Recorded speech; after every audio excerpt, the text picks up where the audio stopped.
Council will call the meeting order. For the record, it is April 8, 2025 at 4:30 PM. We'll begin this afternoon's work session with roll call attendance. Thank you, Mr. Mayor. Councilman Cavanagh. Here. Councilwoman Little Roberts. Here. Councilman Taylor. Here. Councilman Overton. Here. Councilman Whitlock. Here. Mayor Simison.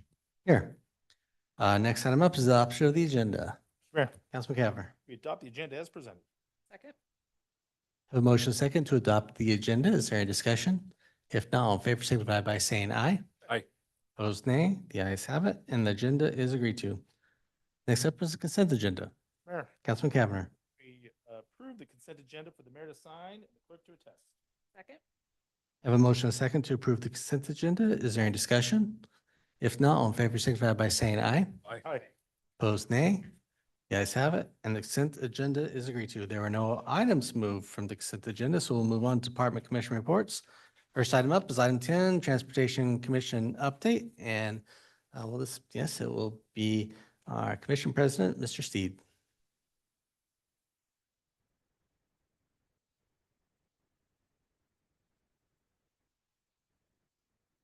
Mr. Mayor, Council, I wish I could run through an agenda like that.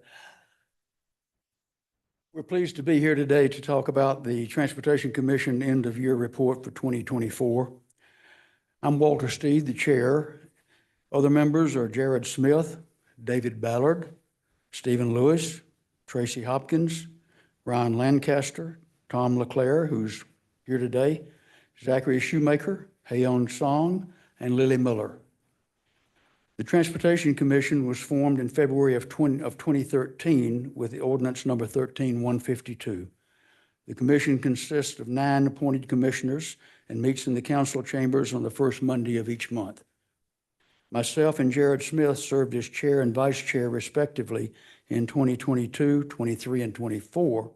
I was reelected to chair in 25, and Tom LeClaire, who I said is here today, was elected vice chair.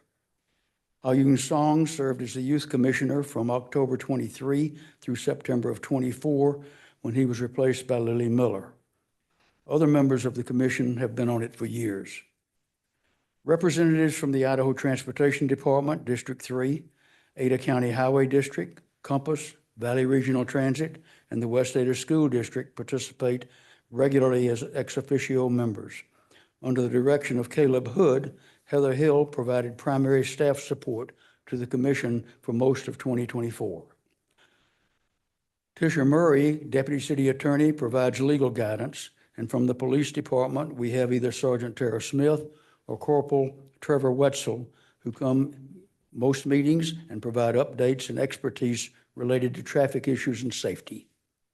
City staff provides the Transportation Commission monthly updates on the progress of ITD and ACHD projects regarding design and construction. At each meeting, we set time aside for all of the ex officio members to provide monthly updates on activities in their particular areas. Other city staff and staff from ex officio agencies interact with the commission from time to time, as do members of the public. Different from other commissions and committees, the Transportation Commission does not deal in projects. We deal with specific questions and situations brought to us by city departments, other transportation-related agencies, and citizens. In January and February of 24, the commission prepared their recommendations to the council on the highest priority roadway and intersection projects, as well as community programs for 2024. This work was the culmination of the commission's work from previous months, including recommendations from our own prioritization subcommittee. In March, the commission reevaluated the list of road and intersection as well as community program projects following the city council's review of the draft list in late February and the questions and concerns that followed. Christy Inselman of ACHD provided the commission with an overview of the downtown Meridian neighborhood transportation plan. In April, Kim Warren from the city's Parks and Rec Department shared an overview of planning for pathways, maintenance of GIS pathway maps, and discussed in-house pathway design, implementation, and an overview of the development entitlement process. Also in April, we had Dan Gorley from ITD present to the commission the State Highway 16 project, addressing the vision, the timeline, construction updates, and talked about future interchanges.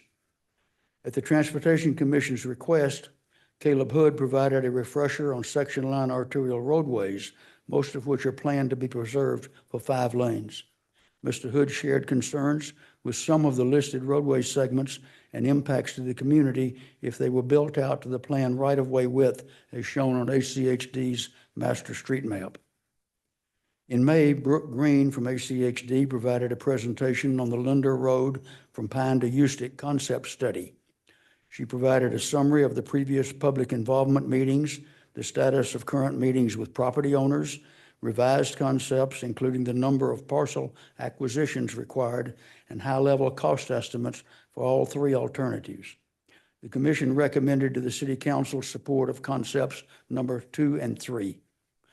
During the May meeting, Emily Kane of the City Attorney's Office presented upcoming changes to the Meridian City Code to us with the objective of updating ordinances and simplifying processes as part of the City of Meridian's 2021-2025 strategic plan. Following up on a mayor's letter to ACHD regarding the Locust Grove Amity intersection project, the Commission didn't make a recommendation or a motion for an interim intersection and stood behind the city's prioritized list of projects in the integrated 5-year work plan. In June, Mr. Hood returned to request a recommendation from the Commission in anticipation of sending a formal request from the city to ACHD to amend the master street map. The Commission also received a report from Justin Price at ITD on crash data at the Chinden-Linder intersection from 2021, 22, and 23, following a citizen's concern about the safety of U-turns at that signalized intersection. No change was proposed by the Commission. John Wasson of ACHD also shared that ACHD is in the process of installing approximately 80 speed bumps across Ada County. In July, Mr. Hood provided a copy of the letter that had been sent to ACHD addressing the city's request to increase all section line arterials from 3 lanes to 5 or 100 feet of right-of-way. Segments of Cherry Fairview and Overland, which are currently preserved for 7 lanes or 120 feet of right-of-way, were excluded from the recommendation until such time as traffic counts could be evaluated. Heather Hill shared with the Commission that City Council had chosen concept number 2, a standard 5-lane road without roundabouts for the Linder Road concept study. Seth Jarsky of ACHD provided us an update on the Eustic-Owyhee Storm to Black Cat project, including community survey results. Miranda Carson, who used to work with us and now works for the West Ada School District, announced that Durham School Services will be providing their buses starting in the fall of 2024 under a 5-year contract. In August, a new draft of ACHD's integrated 5-year work plan for 2025 to 29 was shared. There were several adjustments to the projects for the Commission and staff to digest. John Wasson of ACHD reported that ACHD had conducted their evaluation for the previously discussed Lost Rapids Bird Park intersection and found that there were adequate gaps in traffic to allow for crossing and that a painted crosswalk was not needed at that time. In September, commissioners and staff met at the Meridian Police Department Public Safety Training Center for an informational presentation and demonstration of the crash reconstruction process. We found it extremely informative. In October, the Commission received a presentation from Mindy Wallace of ACHD on the traffic impact study process. Lisa Taysom of Valley Regional Transit brought us up to date on ridership following the June 2024 service change they had made on fixed route bus services. In November, Mr. Wasson provided an update on ACHD's investigation of visibility and sight distances at the intersection of Corporate and South Progress, which was based upon a request that had been received by the mayor's office. There was also continued discussion about traffic impacts from Rock Harbor Church on the intersection of Farmway at Chinden, Tree Farm at Chinden, and the ability of residents to access their homes. In December, Heather Hill provided a recap of ACHD's draft traffic calming policy process as part of a final opportunity to provide feedback and comments to ACHD prior to policy adoption. Mr. Hill also provided an update, Mrs. Hill also provided an update on the commission efforts related to the Meridian intersection pedestrian safety report and identified projects to move forward using funds allocated by the City Council in your FY25 budget. You may find a complete record of TC minutes on the city website. Recently, the Transportation Commission has experienced a decrease in items on our agendas. When council members have contact from their constituents or others regarding transportation issues, we would be pleased to provide consideration and input. The Transportation Commission is grateful for the opportunity to provide service to the citizens of Moscow, to the mayor, the city council regarding transportation systems in our community. Thank you very much. Thank you, Mr. Chairman. Council, any questions? Mr. Mayor. Councilman Cavanagh. Chairman Steed, appreciate the presentation, and if my math is right, I think you guys are the longest tenured commission that we have, meaning there is, to your point, there's not a lot of turnover in your commission. You guys are very seasoned. You do the work really well. I've been asking this to all of our committee chairmen that have been before us is, what's something that you think is really important for the city council to be aware of about your community? What's something that we should be considering as we're doing our work up here that is supportive of your work that you do as a commissioner? I moved to Meridian full-time in 2018, and coming from North Idaho,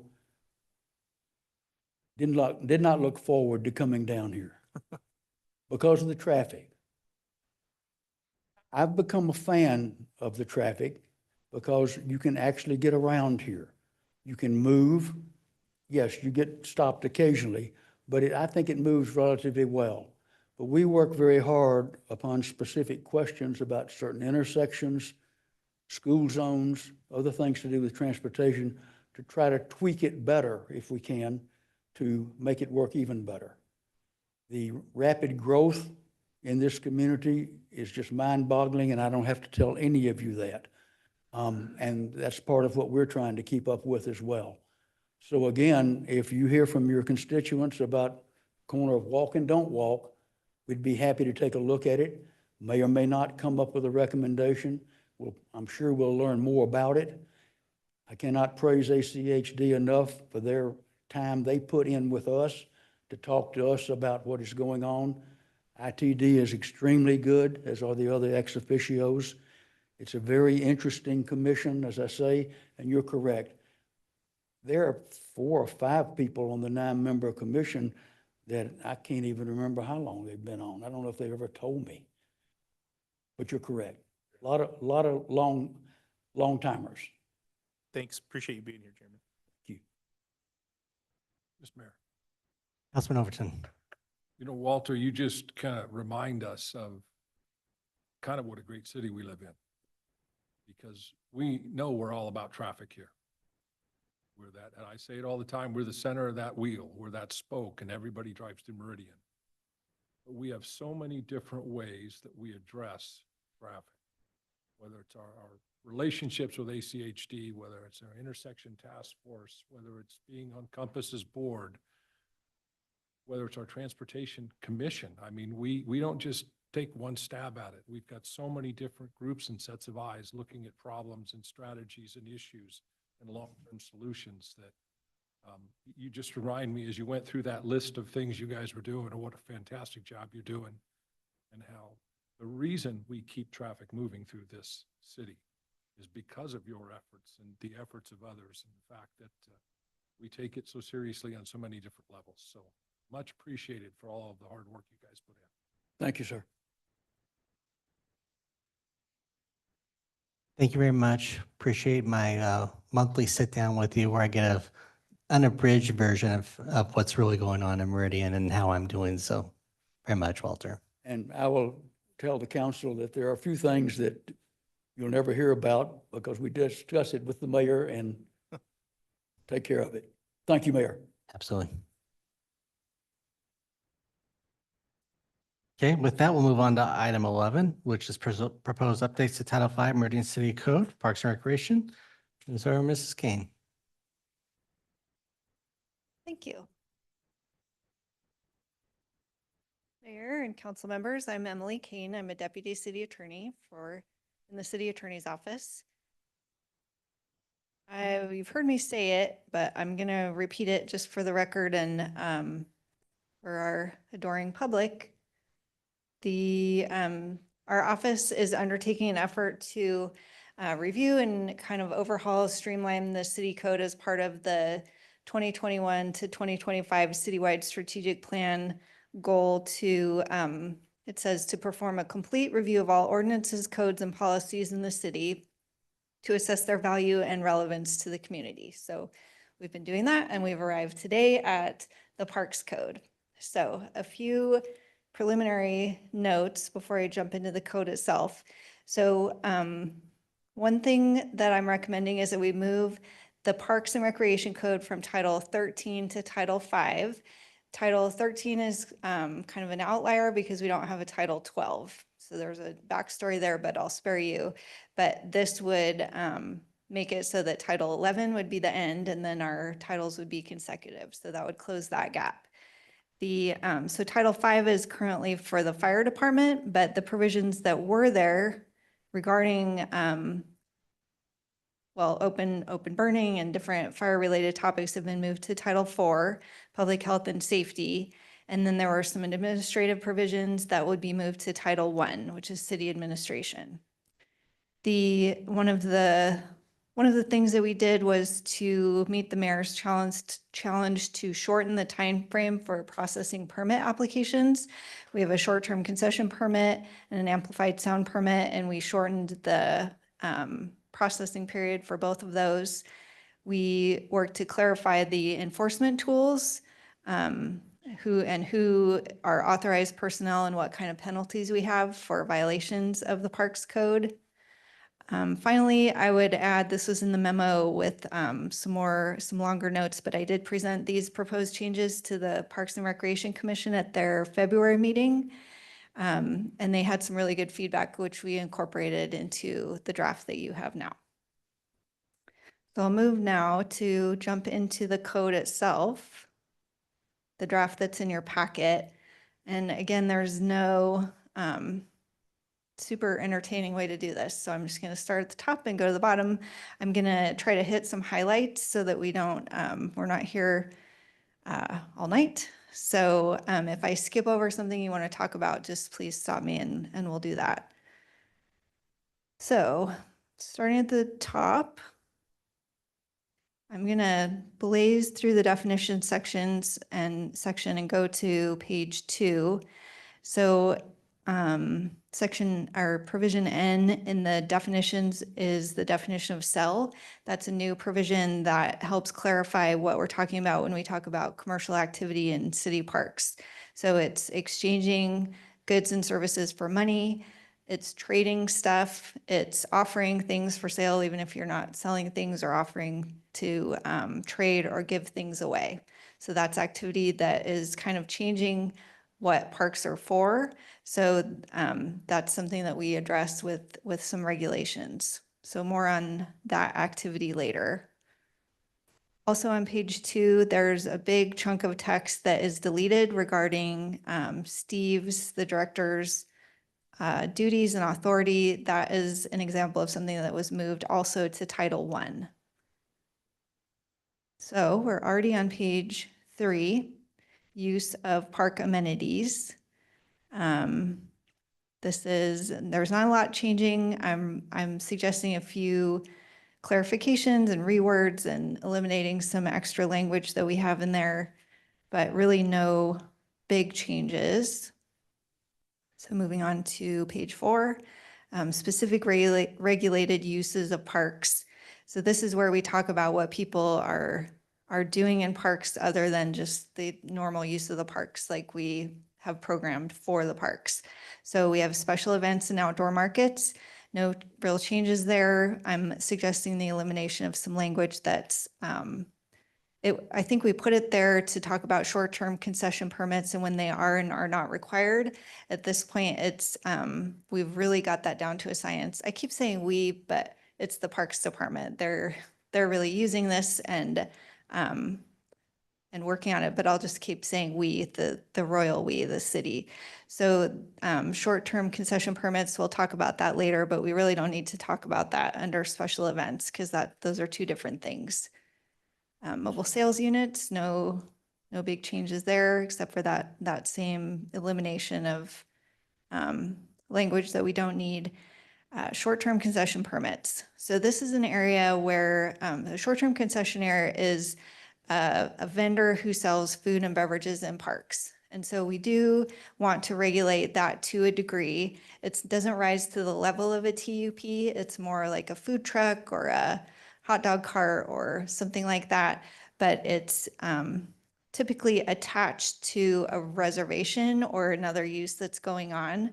So a tournament or even a game. Sometimes Heroes Park has a big game day, and so sometimes they invite a food truck. Or it's really just a vendor that's attached to a reservation or to not a special event, but to something else that's going on. So they're kind of a loaner, but we do exercise some oversight because they're interfacing with the public. They're using our park for commercial activity. They're serving food and drinks, so that does require some oversight by Central District Health. So we make sure that they have that, and then we make sure that we have their insurance information. So there's one little change where I'm recommending that we change the inviting party. So the party that invites the short-term concessionaire from the reservation holder or from the director to the reservation holder. So that gives the reservation holder and the users of the park the control over what is happening at their event, at their activity. We had it originally as Steve, and so that gave the city the control, but we really don't need that. What we find is that we were just doing it on behalf of the reservation holder. So this cuts out the middleman. We talked a lot about what launches just the regular use of the park into a special event. And really it's the number of vendors that you have there. So what we're recommending is that there's one short-term concessionaire that's allowed to operate under that kind of system. If there are two or more, that's really a temporary use permit. I talked to Skylar about that actually just today, and he said that seems to be working. This is something that we're already doing to say that that's the line between just regular use of the park with a food truck and a special event. So 2 short-term concessionaires, 2 vendors, that means that what you really need is a temporary use permit. And because that changes kind of the scope of what you're doing. So that clarifies that aspect of that. Moving on to page 6. Again, eliminating some language that we don't need, eliminating some stuff from the application process that we really don't use and don't need, clarifying some of the insurance information. Now I'm on page 10. Nope, sorry, I'm on page 7. This is an example of where we were able to trim the application processing period. Right now, short-term concession permits take 21 days to process, and they don't typically take that long. Again, the Parks Department is very quick, but if we have 2 weeks, it's that we can do that. That really is still enough time, if not too much time, but that gives us a little window in case we have a lot that come in at the same time. So cutting some time off of that application period to better serve the public.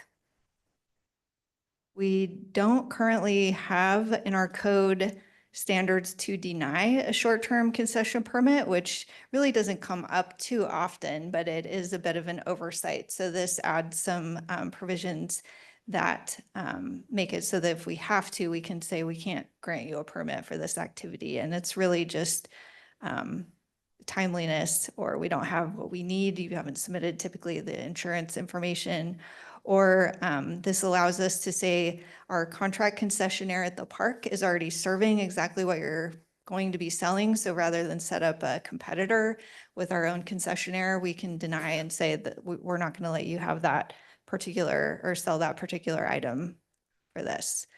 It also adds a health and safety provision that gives us an out if we need it. Again, very rare. Everything is going really well, but just kind of looking ahead in case we need that tool. Moving on to page 8. So general park regulations. So spent some time here with the commission. One kind of the overarching thing that I'm suggesting here is that we make, unless it otherwise states, that we make all violations an infraction with a set penalty of $100. Enforcement is really quite rare. This is really just a list of rules that allows the park staff to maintain order. It helps everyone know what the rules are, boundaries for all. And it's really unusual for the police to be involved to issue a ticket at all. But this is the tool that's available to them if it's necessary. We currently have kind of a checkerboard, a smorgasbord of all different fines, all different penalties. Some violations are misdemeanors and some are infractions. And this really just clarifies that very few are misdemeanors and most of the violations will be infractions. Moving on to page 9. So alcohol. There's one change. This provision was fairly recently updated and it's working well. One change that I would recommend is that we codify our current practice of tying alcohol use to a shelter reservation. So that is alcohol permits. So consuming alcohol at a private event, we do allow that, but we require that that be tied to a picnic shelter. So a reservation is necessary in order to consume alcohol at a private event. That helps us somewhat contain the alcohol use and kind of track and know that it's happening really. But this is a practice that works really well. And so I'd recommend that we incorporate that into the code. Next up is amplified sound. So Garrett White has spent quite a bit of time kind of thinking about this and working on an internal policy that customizes the distance between the amplified sound and where we measure the decibel level of the amplified sound. So for example, in Kleiner Park, that's a big area that there can be a little more, I'll just say it can be a little noisier and it's kind of built for that. Whereas some of our neighborhood parks, really it's different. It can't be as loud before it starts to affect the residential areas. So Garrett has prepared a policy that establishes that distance for each park. And so this proposed code update would say that the policy controls the levels. There's kind of a default provision for everyday use, but if a person is using an amplified sound device, the more decibels are allowed. It can be a little bit louder, and the permit controls how loud it can be. It's hard for me to talk about noise. It feels very sciencey, but I think I'm making sense. The takeaway is that Garrett has it figured out so that the amount of noise is governed by the amount of space. So I think that can work. Mr. Mayor, Councilman Taylor. probably not to discuss right now, but I think it'd be interesting to know what it looks like for those seeking the reservation. Is it going to be obvious how loud, or, I mean, we might have a policy and then, but how does the public interpret that? So not to be discussed now, but maybe Gary, we can help us understand what it would be like for the customer who's, doing that so they can understand how they're going to be using the park. Because it seems complicated. what you're describing, but I'm sure Garrett's going to just totally simplify it so we all understand it. But I think that would be helpful. He definitely can. He's done it for me. So it makes sense when Garrett talks about it. There is, I will tell you, there is, you can now use your phone as the decimeter. So you can download an app and determine, I'm standing at the back fence. Okay, play the music, and you can determine how loud it is, both as a test and as for enforcement. So it's, it used to be that code enforcement had to go out with a special machine with a decimeter, but now we all have them in our pocket. So that is part of what makes it simpler and part of why customizing it makes a lot of sense so that you can be louder at our bigger venues.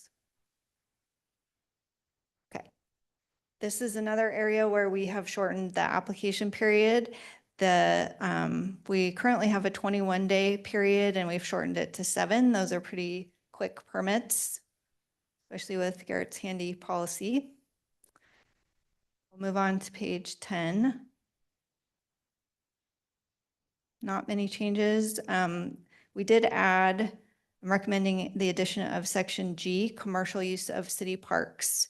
So this is an area that kind of clarifies that the parks really are not meant to be sales rooms. This is not the main use of city parks. City parks are programmed for their intended uses, and this clarifies that without permits, without some oversight or approval, general commercial use of city parks is not allowed. So we're not, occasionally we do see the reservation of a picnic shelter for commercial use, and really that's not what it's for. And, there are a lot of requests to set up a table or a tent or just kind of set up shop in the park. And really what we've determined is that's not what people want to see in parks. So this helps clarify that. At the end of page 10, some of the tree provisions I moved into this section, defacement and damage prohibited. So we'll talk more about trees toward the end, but this is an existing provision that I just moved up. Moving on to page 11, dogs, fences, fires, fireworks. Rearranged some the fishing provision. The glass section, there's an update. Right now, no glass containers are allowed. But the change recommends that glass containers are disallowed only on asphalt, concrete, or other hard surfaces. It's been pointed out that really people are drinking out of glass containers when they're sitting on the ground, and really there's not that much risk of broken glass. So that is the recommendation. Page 12. I removed the horseback riding prohibited section because we just don't see horses in parks very often anymore. When I first started working here, we occasionally did, but that's not something we actually probably need. Or it was so good at keeping them out. Yes, I'd be glad to put it back if that's a concern still. My mania to eliminate and streamline. The motor vehicle code is the same, but I did add the exception of the addition of a new provision. So we have seen an uptick in people getting together in parks and doing kind of tricks with their vehicles. So racing and people standing up and doing different maneuvers that are not safe for them or for the public. So Ohio actually introduced a bill, and I don't think it passed, but it's governing hooning, which is an Australian word for just that, doing these fancy tricks with your car in public.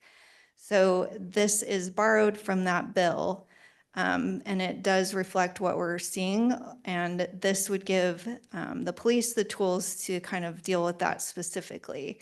So it can be tricky when they're not on a public roadway, but this is city property. And so this helps control some of that or regulate some of that behavior that we're seeing. That would enable police to give tickets for that. At the bottom of page 12, pathways, this is a new provision. So we did, we learned from our neighbors. So there was a big discussion with regard to the green belt at the county commission. I think it's been over a year now, but they talked a lot about a speed limit on the green belt or how to deal with congested areas where people are going too fast and not sharing the space effectively with motorized vehicles, bicycles, and pedestrians. So we don't see as much of that here because we don't have as much congestion. We have more wide open spaces and there are places where it's a little more crowded, but we don't really have the same issues as are on the Greenbelt in Boise. However, we do have some issues, and these provisions are intended to address them. So this suggests that we would prohibit on pathways the use of cars, which that makes sense, UTVs, and golf carts. There was some discussion about this at the Parks Commission and the Parks Commission was generally in the end okay with it. I'm not sure every member of the commission was. What we see a lot of is people using golf carts to go from one part of their neighborhood to another on the pathway or one neighborhood to another on the pathway. And that's not a huge deal at this point. We don't see a lot of conflict. There is some, but this does offer some clarity. It offers an answer to the question, what is allowed and what is not allowed. So there's some room there for discussion, but this is the recommendation. And Emily, if I could maybe at least add some context, because this is an area that we spend a lot of time on. What I was trying to make it very simple for our police department to be able to look and see, because initially the conversations were, was it electric or was it gas? You can't look and tell if something is from a distance in that context. So what we really try to get down to is, can it be licensed by the state or not? If it can be licensed by the state, it should be on the roadways. If it can't be licensed, then the pathways are at least a place where it can, in theory, be allowed to exist. So that's kind of, since golf carts are in that category where you can license them and drive them legally. If that's how you want to use your golf cart, then you have a means to make that happen, to do so effectively. So that's what we really tried to get it into for the most part.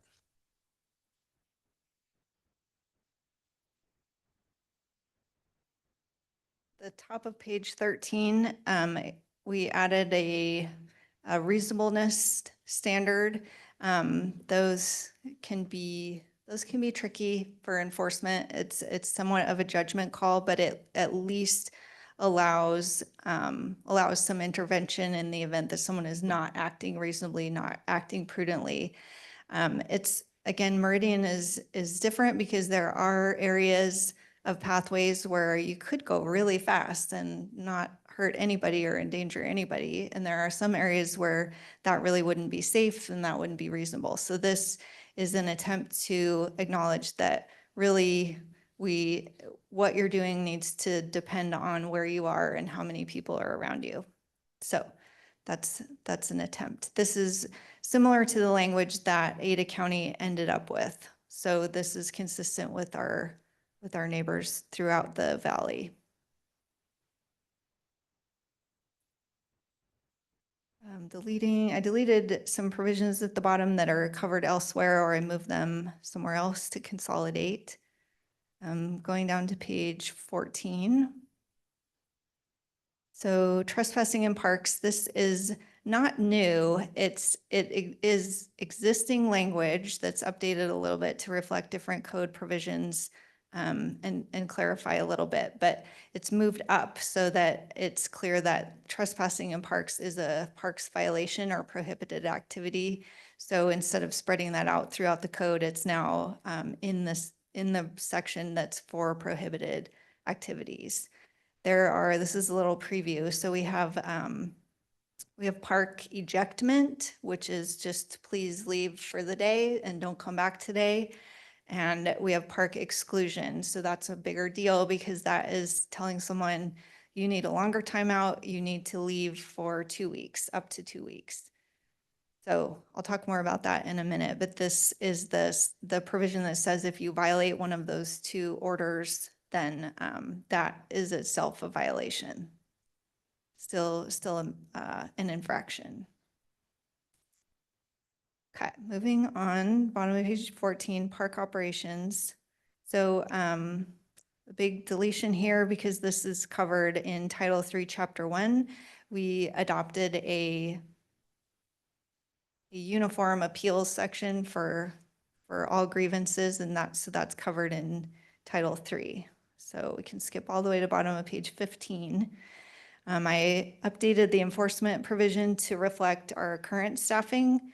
Code enforcement officers and community service officers also help with some issues in the parking and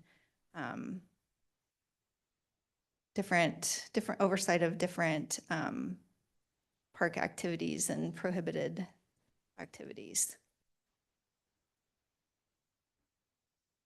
Top of page 16. So this is the ejectment code. So we do have this now. This is not new, but it does clarify kind of the mechanism of how that happens. So it's a verbal warning. It's a verbal command to leave.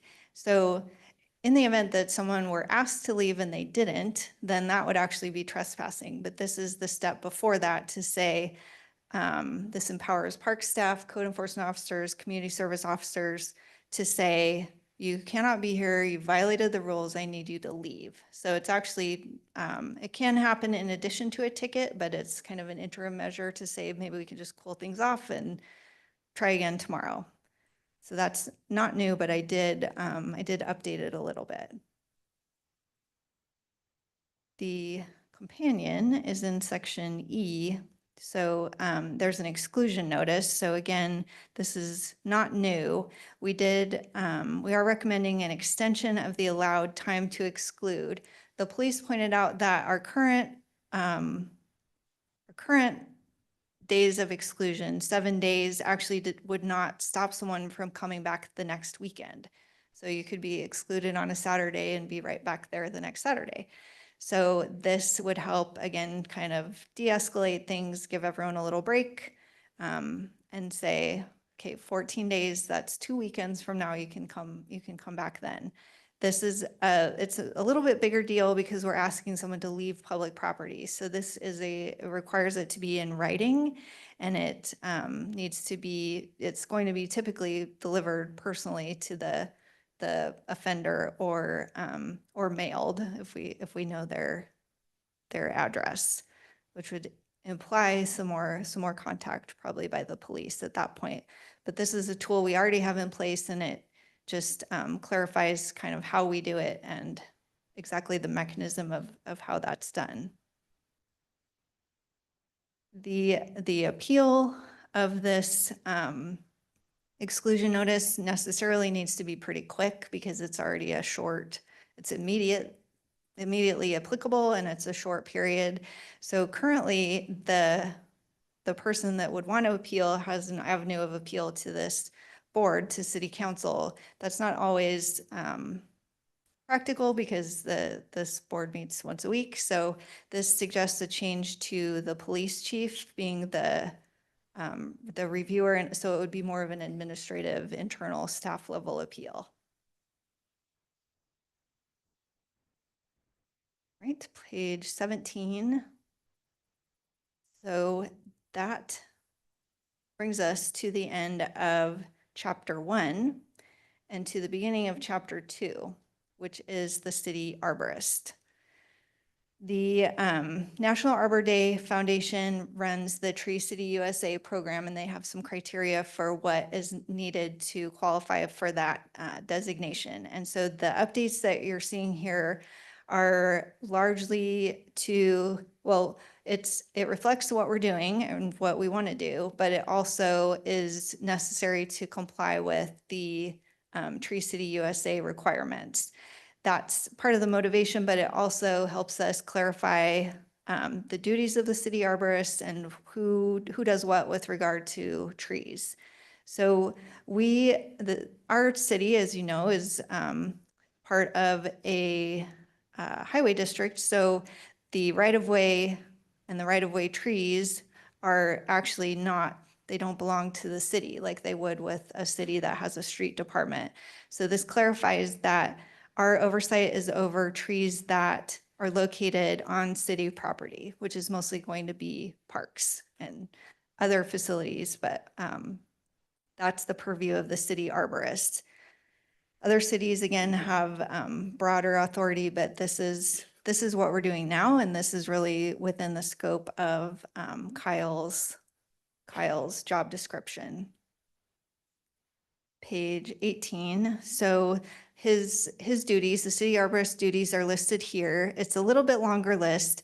I did remove establish and maintain inventory of public trees. We really don't keep track of every single tree on its own, but we did add provisions 5 through 9, and these are largely for Tree City USA to clarify what we do to qualify as the Tree City USA, including coordinating and promoting Arbor Day, education programs, coordinating with other city departments about tree care, like at, it comes up when we're talking about streetlights or probably occasionally at the water department or the wastewater treatment plant. That would be unusual, but it's surprising how much trees come up in our day-to-day life. So this really just clarifies that people can call Kyle to talk about trees, which they're doing anyway. This also incorporates tree planting and care standards. We used to have extensive standards. We shrunk it down, and we went a little too far last time. So we're swinging the pendulum back to the middle. We're incorporating by reference the national standards for tree care operations. Those are already published by the International Society of Arboriculture. So that's what we follow already, and that just clarifies that that's our standard. We make reference to private trees. You have to follow the UDC, and then nuisance trees. The city arborist also has a role in that. Then all of these provisions regarding damage to trees is either somewhere or it's implied. Councilman Cavanagh. All right, Emily, I want to just stick with you, at least on the duties of the arborist. Because I want to make sure that I feel like at times that this part is laying out, here's how the arborist does trees for like city trees, like city of Meridian trees that we own, trees that we plant. But then the part about nuisance trees, that certainly feels like what I would plant in my yard. And so when I look at item number 10, recommend a list of public tree species appropriate for planting, a list of prohibited public tree species, and an official set of spacing requirements. To me, that feels a little bit like both. Is the arborist really going to tell somebody how far they have to space a tree when they're planting it at their house? Because that's how I read it. Mhm. And I want to know if I'm not reading it the right way.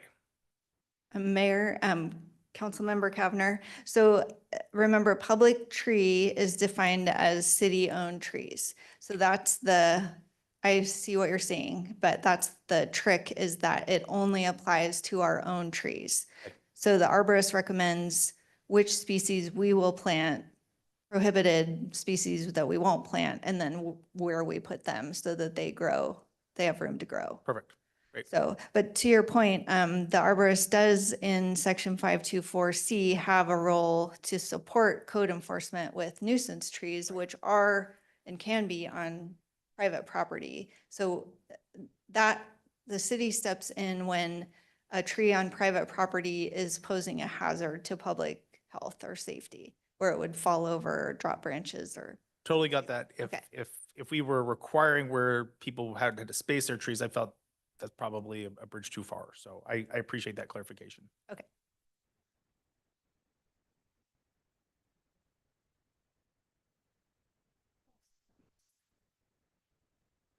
we are near the end. Again, most of the prohibition against harming public trees, this is not new. It's a little more extensive to clarify what is not allowed. We did add construction near a public tree. People doing construction near a public tree just need to let the city arborist know so that we can take action to deal with or to mitigate any effects that that might have on the tree. That is, I've arrived at the end. Mr. Mayor, Councilman Cavanagh. there's a couple more on this particular one. Am I reading this then right? On 5-2-6, that the violations of those park tree damage would be a misdemeanor? Mayor, council member, yes. And I would recommend that we have it be a misdemeanor because with a misdemeanor, the court can order restitution, which can be a big deal with trees. So if someone damages a city tree, then being convicted of a misdemeanor or certainly having that in the mix would allow the city to recover for the cost of the tree. Mr. Mayor, I'll Councilman Cavanagh. appreciate that. There's a piece in here, though, that makes me a little uncomfortable, and that is climbing of a tree. That we're making climbing trees in Meridian a misdemeanor. I don't think that is our intent, but if I'm reading it, that would be my takeaway. Mr. Mayor, Councilmember Cavanagh, that is the intent. So if you are against that, we would need to make that change. Thanks. Mr. Mayor, Councilman Taylor. just a quick follow-up to that. Is it more of a city liability issue?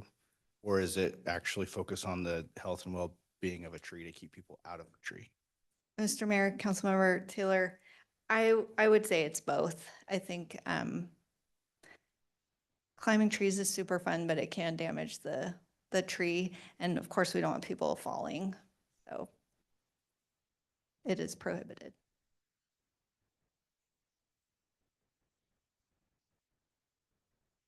Also, additional questions, comments, thoughts, observations? Mr. Mayor? Councilman Cavanagh. I think from a process standpoint, the goal is great legal staff sends us as a draft so we can kind of glance at it, go through it. Ms. Kane then provides this overview, get another little bit more time to noodle on it, public hearing, then an action. So if you don't have questions or thoughts right now, that's okay. But I was really negligent in getting feedback to Ms. Kane on this last round, so I'm going to try and be a little bit better about that and just would encourage, if you've got thoughts, connect with our great legal staff and they'll give you some good clarification. Okay. Emily, it's been a pleasure working with you on this project. This is one of the ones that had a lot more dialogue and injection, and I didn't catch the climbing of the trees. I don't know that it does seem a little silly in some regards, but maybe we can just spike the trees the way we do out here in front of City Hall so you can't do skateboarding, to keep people off of them and create. I know we can't do that, but it is a little different and unique, and I think that it is one that deserves a little bit more discussion on what is appropriate or not appropriate, at least from my standpoint. So appreciate it. Okay. Well, we'll let you put together a time frame moving forward and get the information out for any additional feedback and be bringing it back. Mayor, would you like me to come back with another presentation to council or Nope. public hearings next up? Things I think would be- Okay. Okay. Great. Thank you. All right, thank you. Okay, with that, next up, Mr. Mayor, Councilman Cavanagh. we go to executive session pursuant to Idaho State Code 74-206-1F. Second. Have a motion second to go into executive session. Is there any discussion? If not, clerk call the roll. Thank you, Mr. Mayor. Cavanagh. Aye. Little Roberts. Taylor. Aye. Overton. Aye. Whitlock. All ayes, motion carries. We'll go to executive session.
Council, do I have a motion?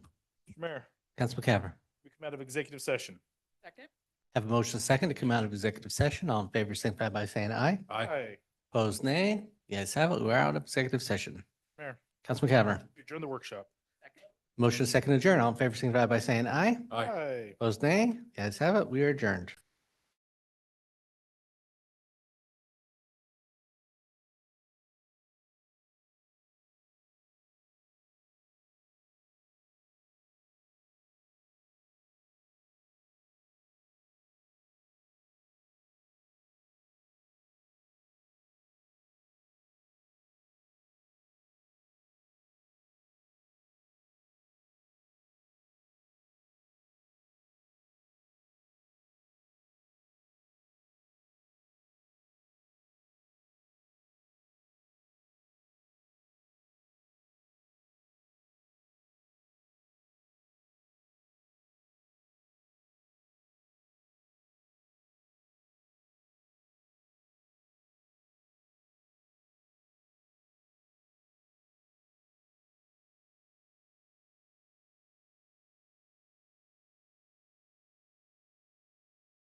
Council will call the meeting to order. For the record, it is April 8th, 2025 at 6:01 PM. We'll begin this evening's regular city council meeting with roll call attendance. Thank you, Mr. Mayor. Councilman Cavanagh. Here. Councilwoman Little Roberts. Councilman Taylor.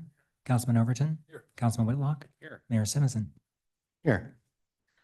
Next time up is the Pledge of Allegiance. If you'd all please rise and join us in the pledge. Allegiance to the flag of the United States of America and to the republic for which it stands, one nation under God, indivisible, liberty and justice for all.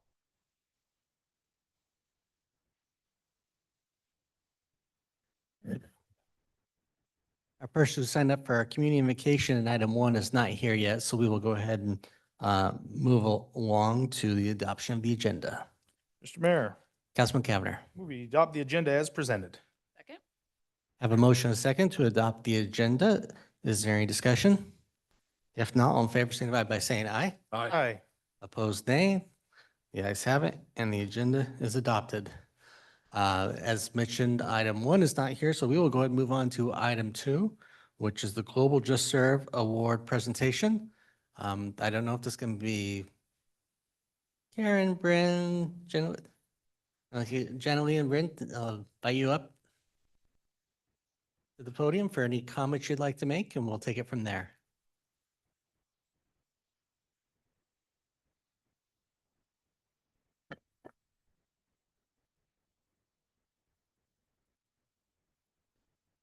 Hello, Mayor Simison and Meridian City Council members.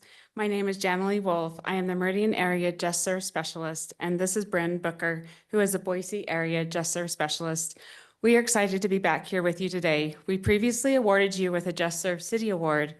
There are currently 58 Just Serve cities across the U.S., Canada, Chile, Argentina, and Hungary, and you are one of them. Today, we are here to recognize the City of Meridian as a recipient of the Global Just Serve City Award, a distinction honoring cities that demonstrate exceptional commitment to volunteerism and community engagement. Meridian is just one of the 10 Global City Awards. In November, you will be celebrated by Just Serve for your commitment to service at the National League of Cities at the City Summit in Salt Lake City. Meridian does an incredible job promoting volunteerism and community partnerships that uplift the lives of residents because you care about them and their sense of belonging. Your residents continually show up to do good. In fact, this week, volunteers will give service at a Do the Right Fair, which is a collaboration between the city, Just Serve, and the West Ada Community Collaborative. At the fair, we will display this honorary banner that you see over here celebrating today's award. We congratulate Mayor Simison, the Meridian City Council, the City of Meridian, and especially the volunteers for this well-earned global recognition. Thank you for leading by example and showing unity and a commitment to service as a way of life. Now we would love to present you with a framed certificate and take a photo in front of the banner if you would allow us to do so. Yeah, council, if everyone wants to go down and join.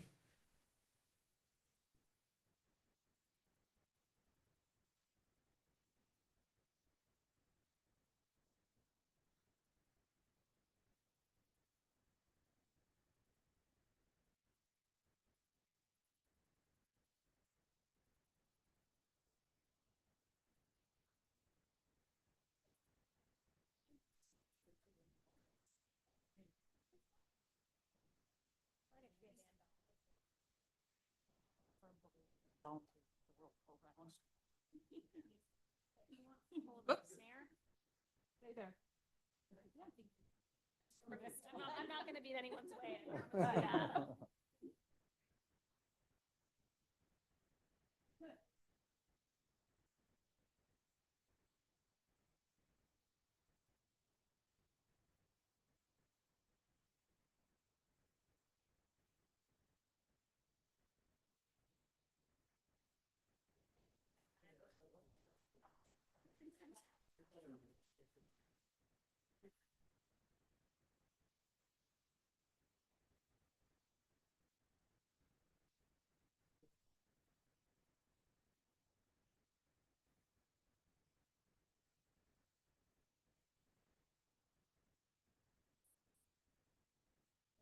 So council, I asked them not to go anywhere, just to say a few things real quick. First and foremost, we really appreciate the recognition, but we know it's not because of anything that we do up here. It's the community out there that's doing all the work. But I do just want to emphasize that I think the city staff have embraced Just Serve as a valued community partner, but it's really the people that are signing up every day to go out and do the work that are really making a difference. So we just really want to say thank you for what you continue to do to help support our community in so many different ways. And the other thing that so when I was at the National League of Cities in Washington, DC, it's not just going to be recognized, but Just Serve is the title sponsor for the City Summit in November. I've not heard what the recognition will mean or look like down there.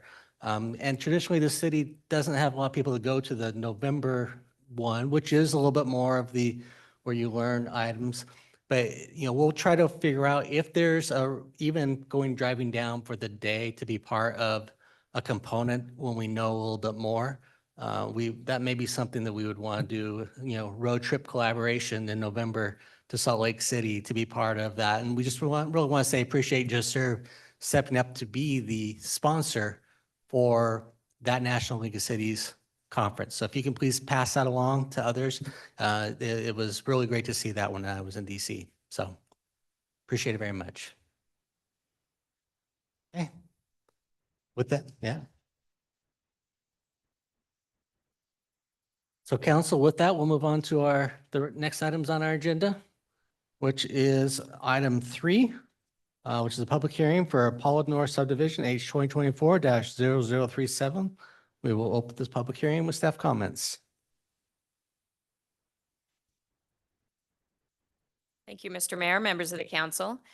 Council heard this project on January 14th and remanded it back to the commission for review of the revised plans and an updated recommendation.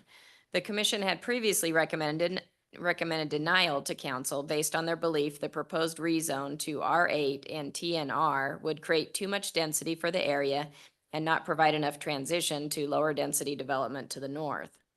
Following the commission hearing, the applicant submitted revised plans to address some of those concerns raised by neighboring residents and the commission, which included a reduction of 20 building lots, an increase in the width of the lots along the northern boundary between Pollard Lane and Schwenkfelder Avenue from a minimum of 50 feet to 60 feet, and replacement of some internal single-family residential attached and paired units with detached units, and open space, resulting in 3.4% increase in qualified open space and additional pedestrian pathways. The applicant also changed their rezone request from TNR to R15, with R8 remaining along the north and east boundaries of the site. The applications before you tonight are a request for a development agreement modification, a rezone, and a preliminary plat. The site consists of 19.76 acres of land. It's zoned R8 and is generally located a quarter-mile north of West Chinden Boulevard at the north end of North Levi Lane on the north side of West Waverton Drive. The subject property is part of a larger area annexed with R8 zoning in 2019 and included in a development agreement and a preliminary plat for Pollard subdivision. The comprehensive plan future land use map designation for the property is medium density residential, which calls for 3 to 8 dwelling units per acre.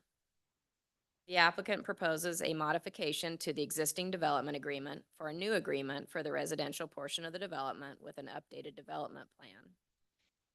The approved plan is for the development of 74 building lots for conventional single-family residential homes, independent living units for 55 and older, and an 88-bed assisted living facility. The proposed plan is for 157 single-family residential detached and attached homes.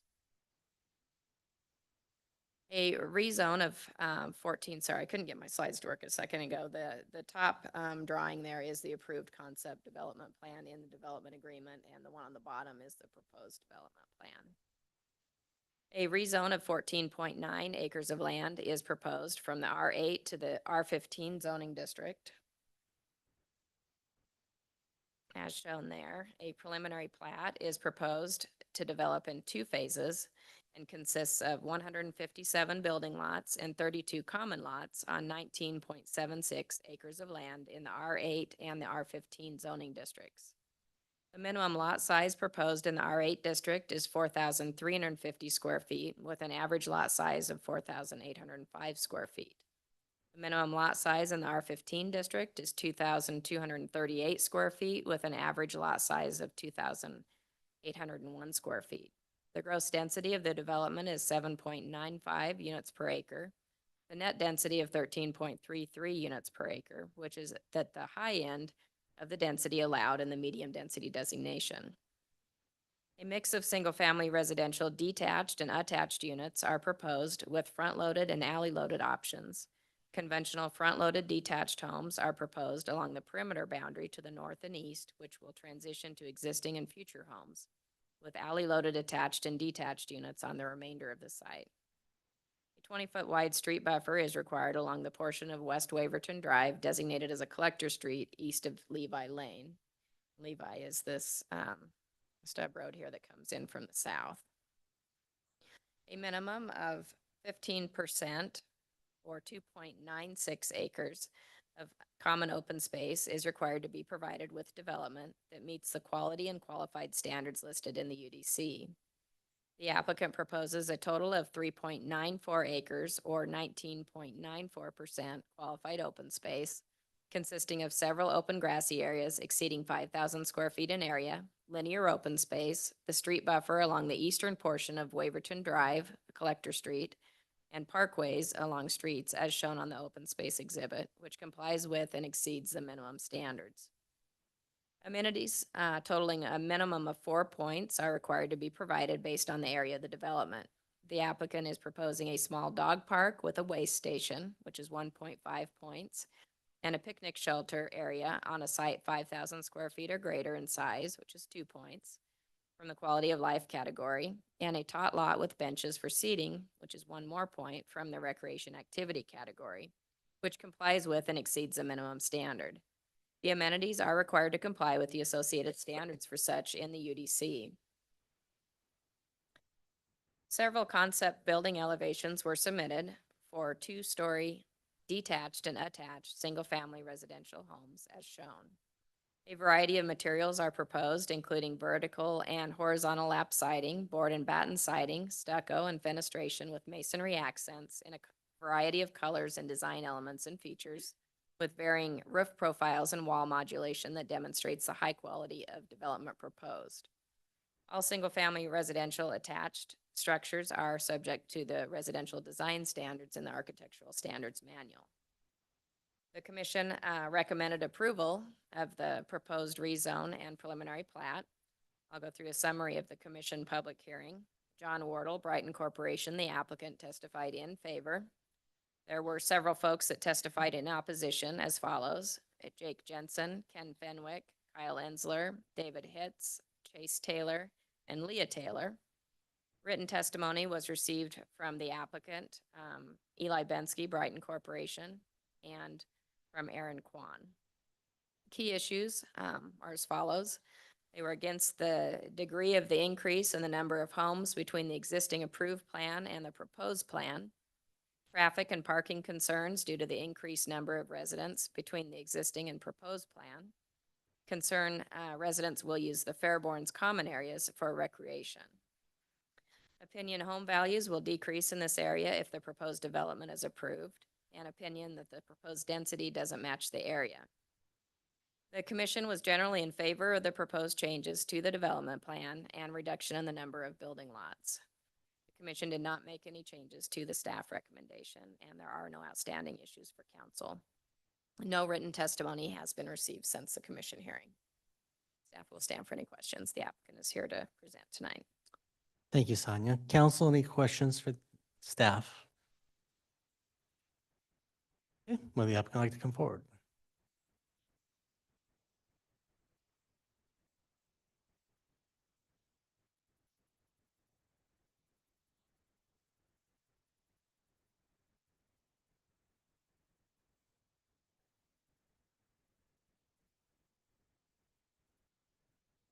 Good evening, Mayor, Council members, for the record, my name is John Wardle. My address is 2929 West Navigator Drive, Meridian, Idaho 83642, and I represent Brighton. And we are here tonight to talk about the Pollard North project. I'm going to just share.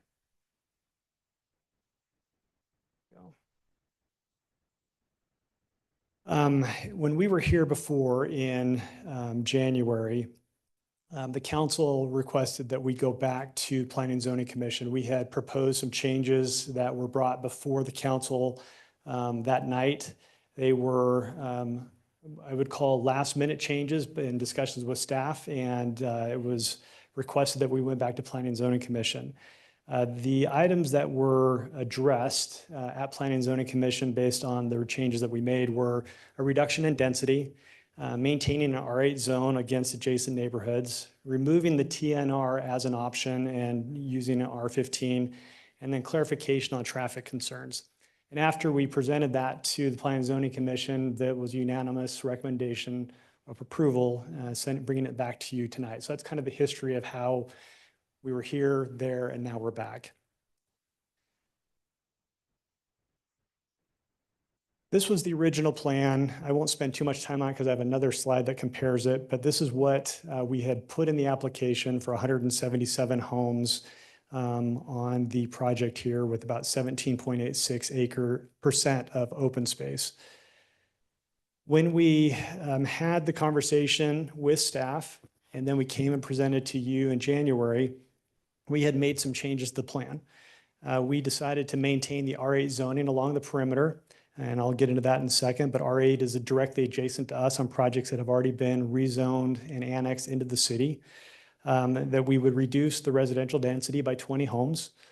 We actually increased the width of the lots along the northern boundary in block 1 and 2. We reduced the number of paired homes. We added 6 more common lots and added some additional pedestrian connections. It is important to note that there aren't any waivers, variances, or exceptions requested with the project as it is before you tonight. The future land use map does designate the area that we've highlighted here as medium density residential, which gives a range of 3 to 8 units per acre. So what we decided, or what we ended up doing, was, again, maintaining the R8 zoning directly adjacent to the properties of the north and to the east. This is consistent with the prior approval back in 2019. The area to the south, we are transitioning to an R15 zone. Previously, we asked for a TNR. There was comments made at the Planning and Zoning Commission, and I think in response to that the TNR allowed by right multifamily. We never proposed multifamily here. We did propose paired units on platted lots, but we pulled that off the table as not needed. There's history to that, not really important to this conversation, but we removed the TNR and the right for multifamily outright. On the left here, this is what the project originally was when we submitted our applications, and on the right are the changes. Like I said, we've reduced the density by 20 homes. The overall density is 7.9 units, so it's on the top end of that 3 to 8 units per acre in that range. Open space is about 19.94%, which also increased over what we previously proposed. And the areas in highlight are where we have enhanced or increased the open space throughout the project. This also highlights where the changes are on the plats between what was submitted and what is before you tonight. Wider lots in the area 1. In area 2, we reduced the number of lots in there and made those single family detached. And then the green areas 3 through 6 are increases to open space throughout the project, where it is equally and evenly distributed throughout the entire community there. This also highlights where the amenities are and what the different amenities are in the project. With a tot lot, covered pavilion, a dog park, and pedestrian pathways throughout to provide better access for the neighbors in the community. This gives an example of some of the homes that are proposed. We decided that instead of making all the homes the same, we would offer 4 different living options. We have some front-loaded homes, which we call conventional. So the garages are in the front facing the street. And we have carriage lane homes where the access to those garages is taken from a carriage lane or an alley. And so this shows you the different variety of homes that are offered in Pollard North, giving a little bit variety to lifestyle options for living and creating a little bit more diversity with the housing types. Just a little bit more focus here of some renderings of the Central Park and the carriage lane B types, which would be the attached or paired homes. Then this one gives another example of both the conventional homes on the perimeter of 60 and 70-foot wide lots. One of the questions that was brought up, and I think we just wanted to clarify, and we shared this with the commission, but was how is the traffic going to move through our project? Our project here is represented with the teal, the Pollard North local streets, connecting down to Waverton, which we have already built. It's the east-west road that connects from Pollard Lane on the left-hand side here, all the way over to the right-hand side. Then how Fairborn connects to the Waverton collector system to Black Cat and Levi Lane, and also how the future Alden Ridge would connect. So there was comments made about traffic going through other neighborhoods. In reality, all of our traffic is connecting out to a collector road, which then gets out to US or State Highway 2026 or Chinden Boulevard. Yes, it's possible that traffic would go out of Pollard North over to Black Cat, but in reality, that traffic is either going neighbor to neighbor or going out to the signal. And Waverton is a collector road, as you can see in the dark blue color there.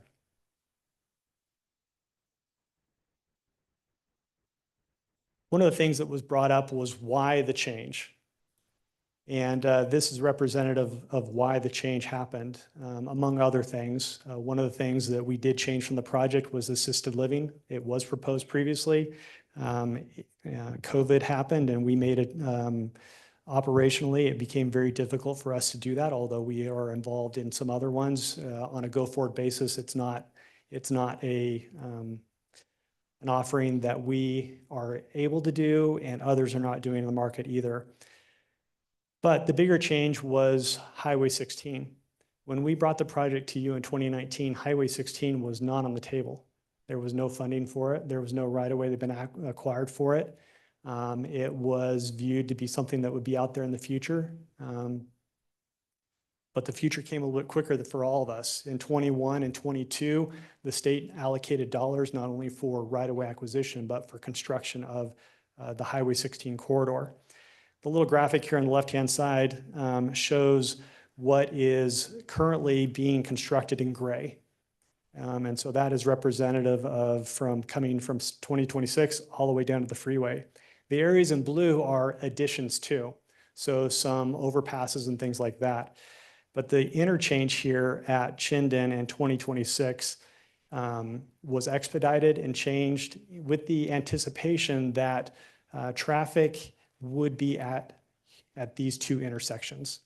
And so we looked at that, and that's why we had decided to perhaps pivot and look at some other alternatives that would offer lifestyle choices and be more consistent with the future growth and transportation improvements that are happening here at this intersection. We do concur with the staff report and the commission's recommendation of approval. Like I mentioned, there are no conditions that we're asking for any exceptions, variances, or waivers on. And we do concur with the report that's in front of you, and we request your approval tonight for Pollard North and stand for any questions that you might have. Thank you, John. Council, any questions for the applicant? Mr. Mayor, Councilman Cavanagh.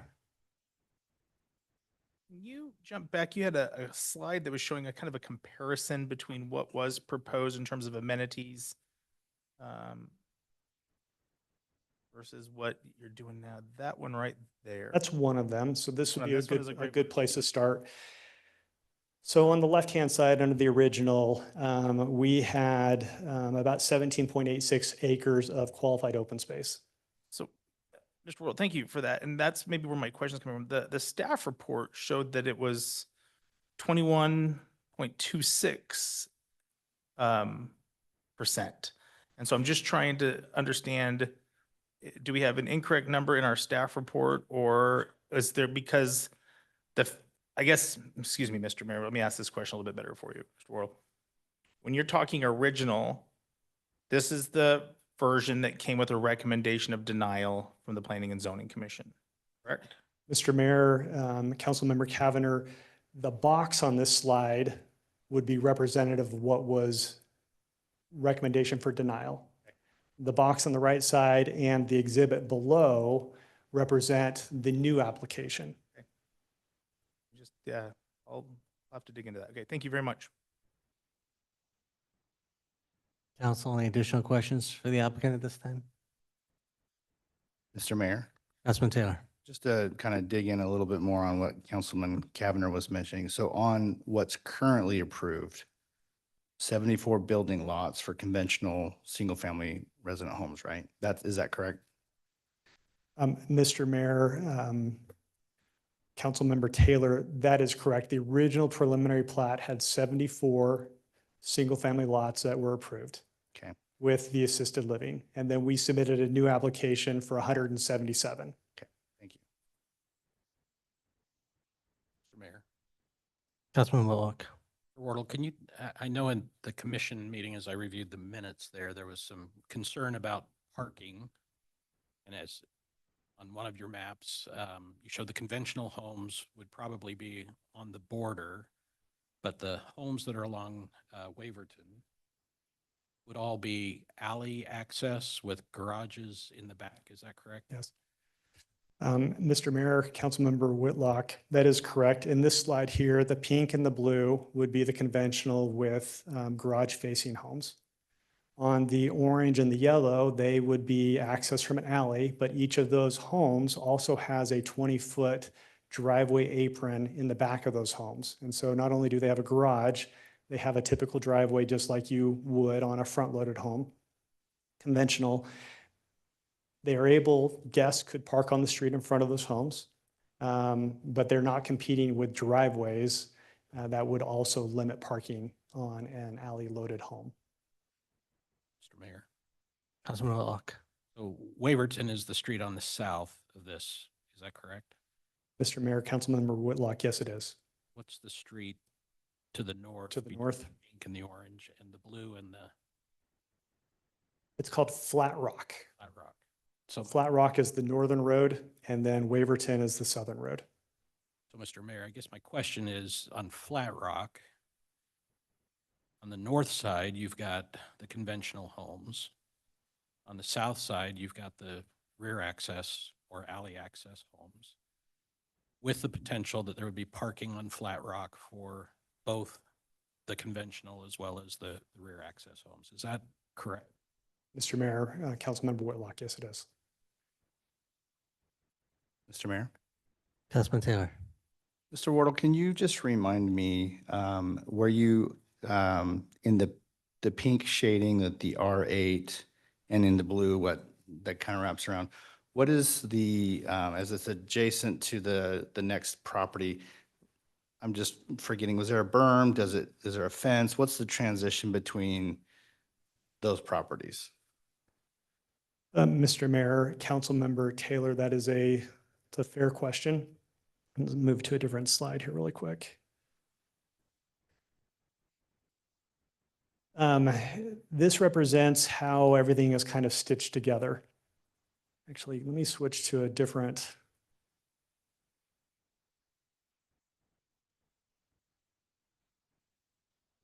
Make this a little bit larger so it can be perhaps seen better.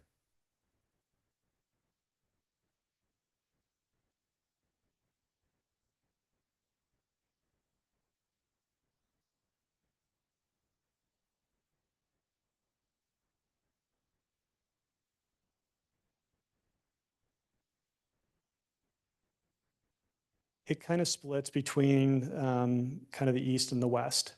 Alden Ridge was brought in as a preliminary plat, and they created on their project a 30-foot common lot.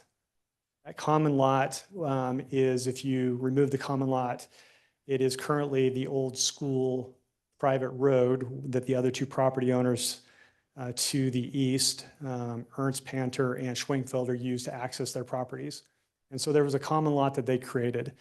As we have worked through this, there is not a berm between us and that. There's the common lot between the two.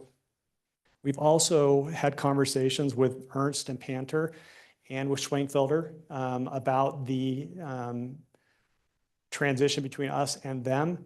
And they are, based on those conversations, they are fine with a fence without a berm. The berm becomes something that would go over into their property as well. And I don't think they're interested in the long-term maintenance of that, but we've discussed that with them and have had conversations about that.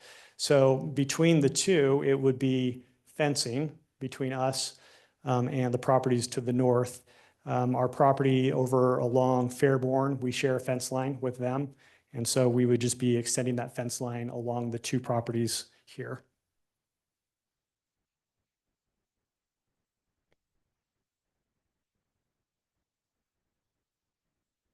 This also shows kind of the difference between the transition from a lots to lots. 10 lots, if you're going west to east, 10 lots from us against 12 lots for Alden Ridge, 7.5 lots against 9, 6.5 against Ernst Panter. And you can tell the previous approval was 8.5 lots up above. And then on the east side, Schwenkfelder, we're at 13 lots compared to 14. And then we reduced from 7 lots down to 6. So that's how we've also adjusted the density against our common property line between these properties. Mr. Mayor, quick follow-up. Councilman Taylor. Thank you. That's a very helpful explanation. And just, I kind of got lost in the ownership of parcels without looking. So Alden Ridge, the 12 lots and the 9 lots, right there, is that going to be just that common lot, or is that going to have the fence line there too? We would, Mr. Mayor, Councilmember Taylor, we would have a fence line on our property. It is a common lot. Typically, those common lots are open fencing. And so I think that would be the requirement, but we would put a fence on our property line just so there is a difference between the common area that they own and our property.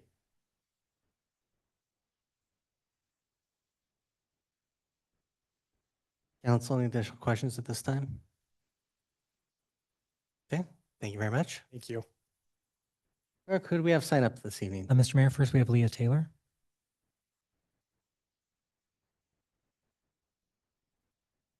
Good evening. I imagine you know the process by now, so. Yes, been here a lot. Had to rearrange a lot of family activities to be here all of these times. My name's Leah Taylor. My address is 7000 North Pollard Lane. Good evening. I just wrote my notes down so that I don't get frazzled. But quick note, I do, and it was kind of pointed out, he keeps mentioning the original plan, but that was a plan that was not, the one he's referring to was not ever approved. The original plan that we should be thinking of is the one that was approved.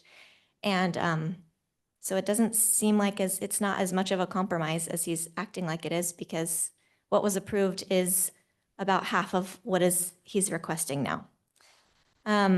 He also says that by changing zoning from TNR to R15, they give up the right to multifamily, but R15 does allow for multifamily, whereas R8 does not. So that's something to consider. He could come back later and change that if this is approved. More importantly, R15 allows for a much higher density, which is ultimately what we are opposed to.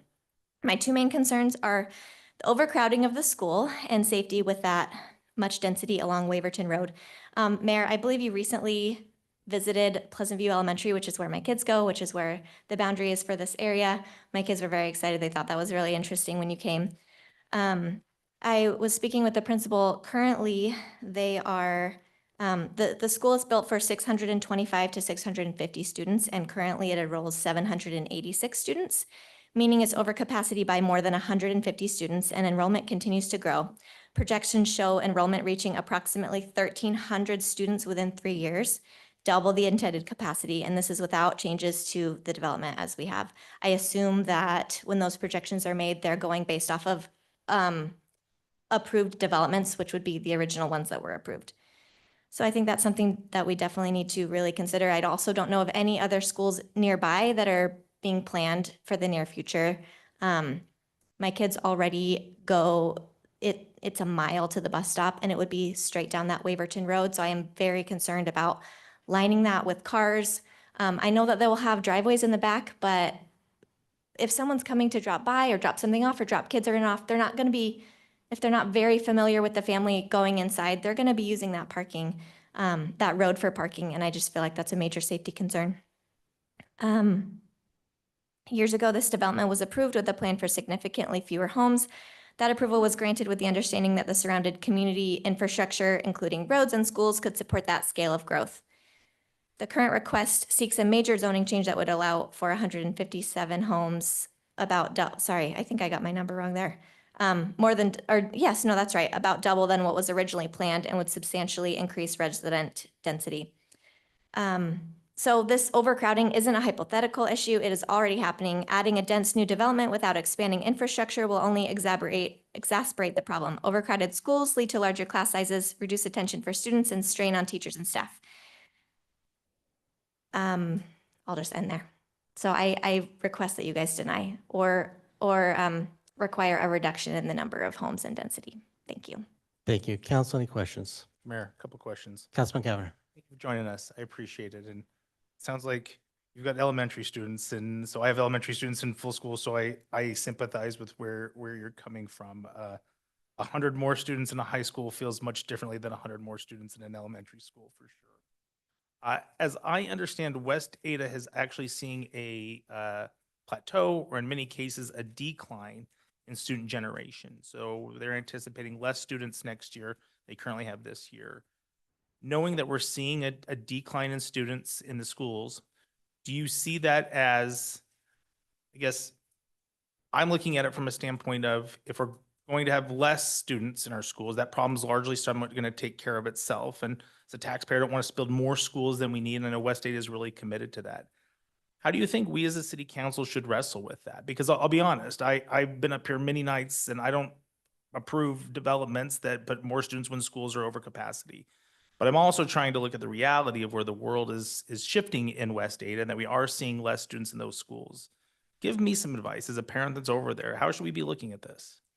Thank you for asking. That's very kind of you. I have heard that the projection overall West Ada is declining, but all of the schools in this boundary, that is not the case.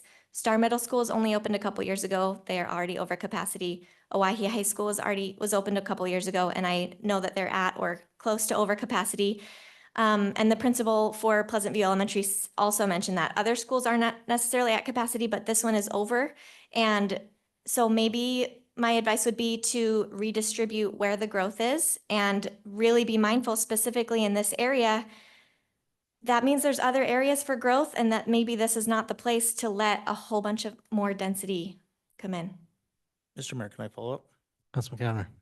I agree with you to a point, and it makes me frustrated at times that, and we're not in charge of the schools, and we have a great working relationship with West Ada trustees, and I'm a big fan of Superintendent Bubbs.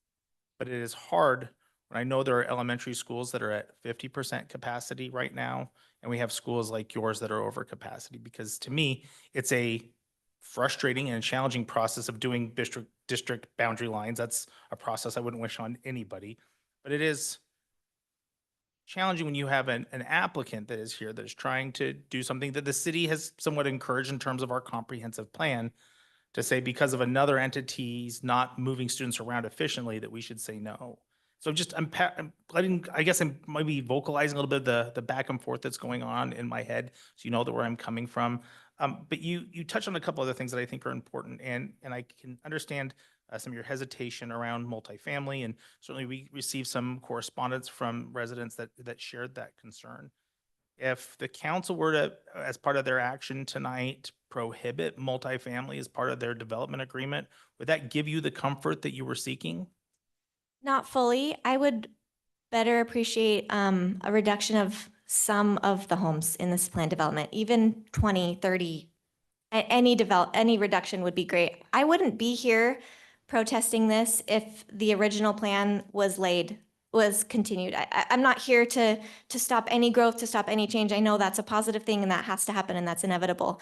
But I just think what we have planned here is too dense for the area. Mr. Mayor, one more. Councilman Cowner. Because I know you've been to a lot of these meetings, and I remember we're being very kind, but your frustration about the being remanded back to planning and zoning. And so I also want to be respectful of your time. If there's anything else that you think the city council should know from your opinion on this, I know your time ran out, but because you have been so patient with us, I wanted to at least give you the opportunity. If there's anything else you want to share with us. Thank you. That's so kind. I'm probably a little too frazzled to look in my notes and see what I missed. You covered a lot. I was very impressed. Tried to do it quickly, but clearly, I don't know. I think that's pretty much it. I just really just, we work hard we have kids in elementary, middle school, and high school here. And then still more to come. We've got 6 total. And so we're very well immersed in the community. We love to be a part of it. And I just want to make it a good community for everyone. And I think generally Brighton does a great job, but I just think this is just a little too much for the space, especially with, we're kind of in that corner with Highway 16. And we do have that Levi Lane exiting, but it's already a really long light down at Black Cat. I just feel like with the whole plan there, it's going to be really sticky and messy when everyone's trying to get their kids in and out of school and in and out of work. And just a reduction would help that immensely. So thank you for your questions. Thank you for all your service here. I appreciate it. Thank you. Mr. Mayor, next is Kyle Ensler with Alden Ridge HOA.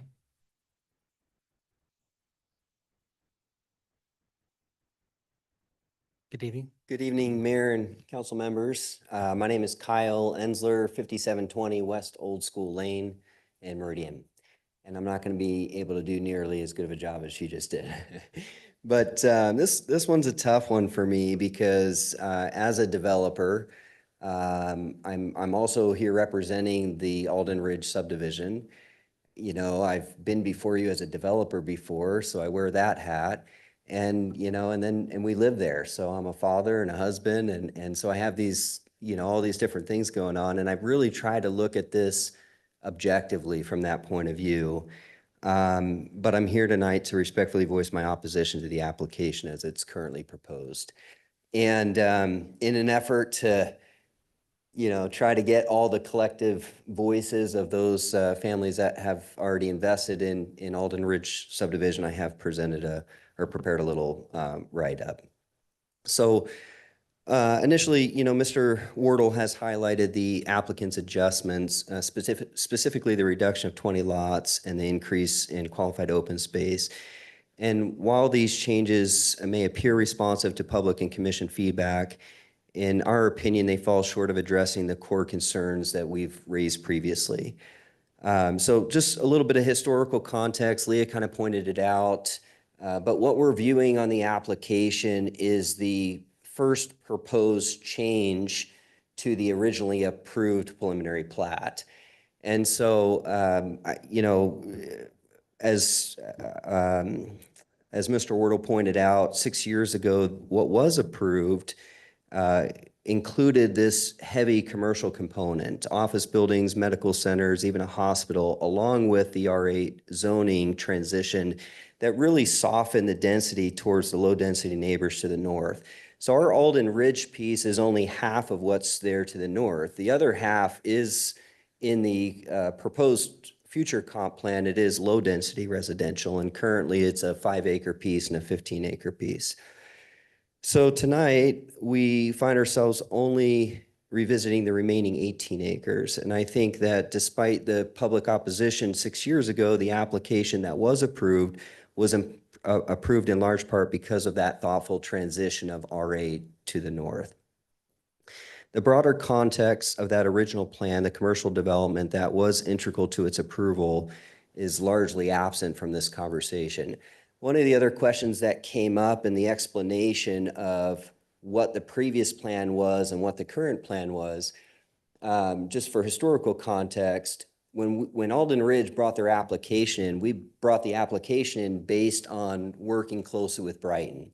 In fact, we went to Brighton, we said, where are your roads? We lined up our roads. At one point, Brighton came back to us and said, hey, we actually want to change where the road location is. We had already done a lot of planning. We changed our road location to match up with theirs, really trying to work together. So by staff's recommendation and working with Brighton, we created the R8 transition border to match what they had proposed. We also created the landscape strip, the 30-foot buffer, to match with their landscapes strip, because originally their plan had a landscape buffer. That's what Mr. Taylor had asked about, and it included a landscape buffer along the whole south side.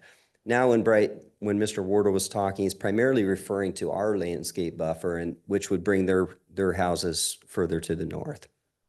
So, in December 2024, the commission denied the revised application, stating that it created too much density for the area and the transition to lower density is not enough. We still concur with that original assessment, and despite the minor adjustments, the proposed changes, in our opinion, do not constitute a meaningful shift in density or traditional planning. So our major density concerns on page 8 of your packet, the average net density of the surrounding area outlined in red, which I believe is a 1 mile square, is 4.76 dwelling units per acre. Alden Ridge, our subdivision to the north, is approved at 2.6 dwelling units per acre, and Fairborn subdivision is under 4 units per acre. So the current proposal from Brighton seeks nearly twice the average density of the area. And I would argue that's not a concession, that's a significant escalation. More specifically, this zoning change would allow up to 80 more homes than the original plan.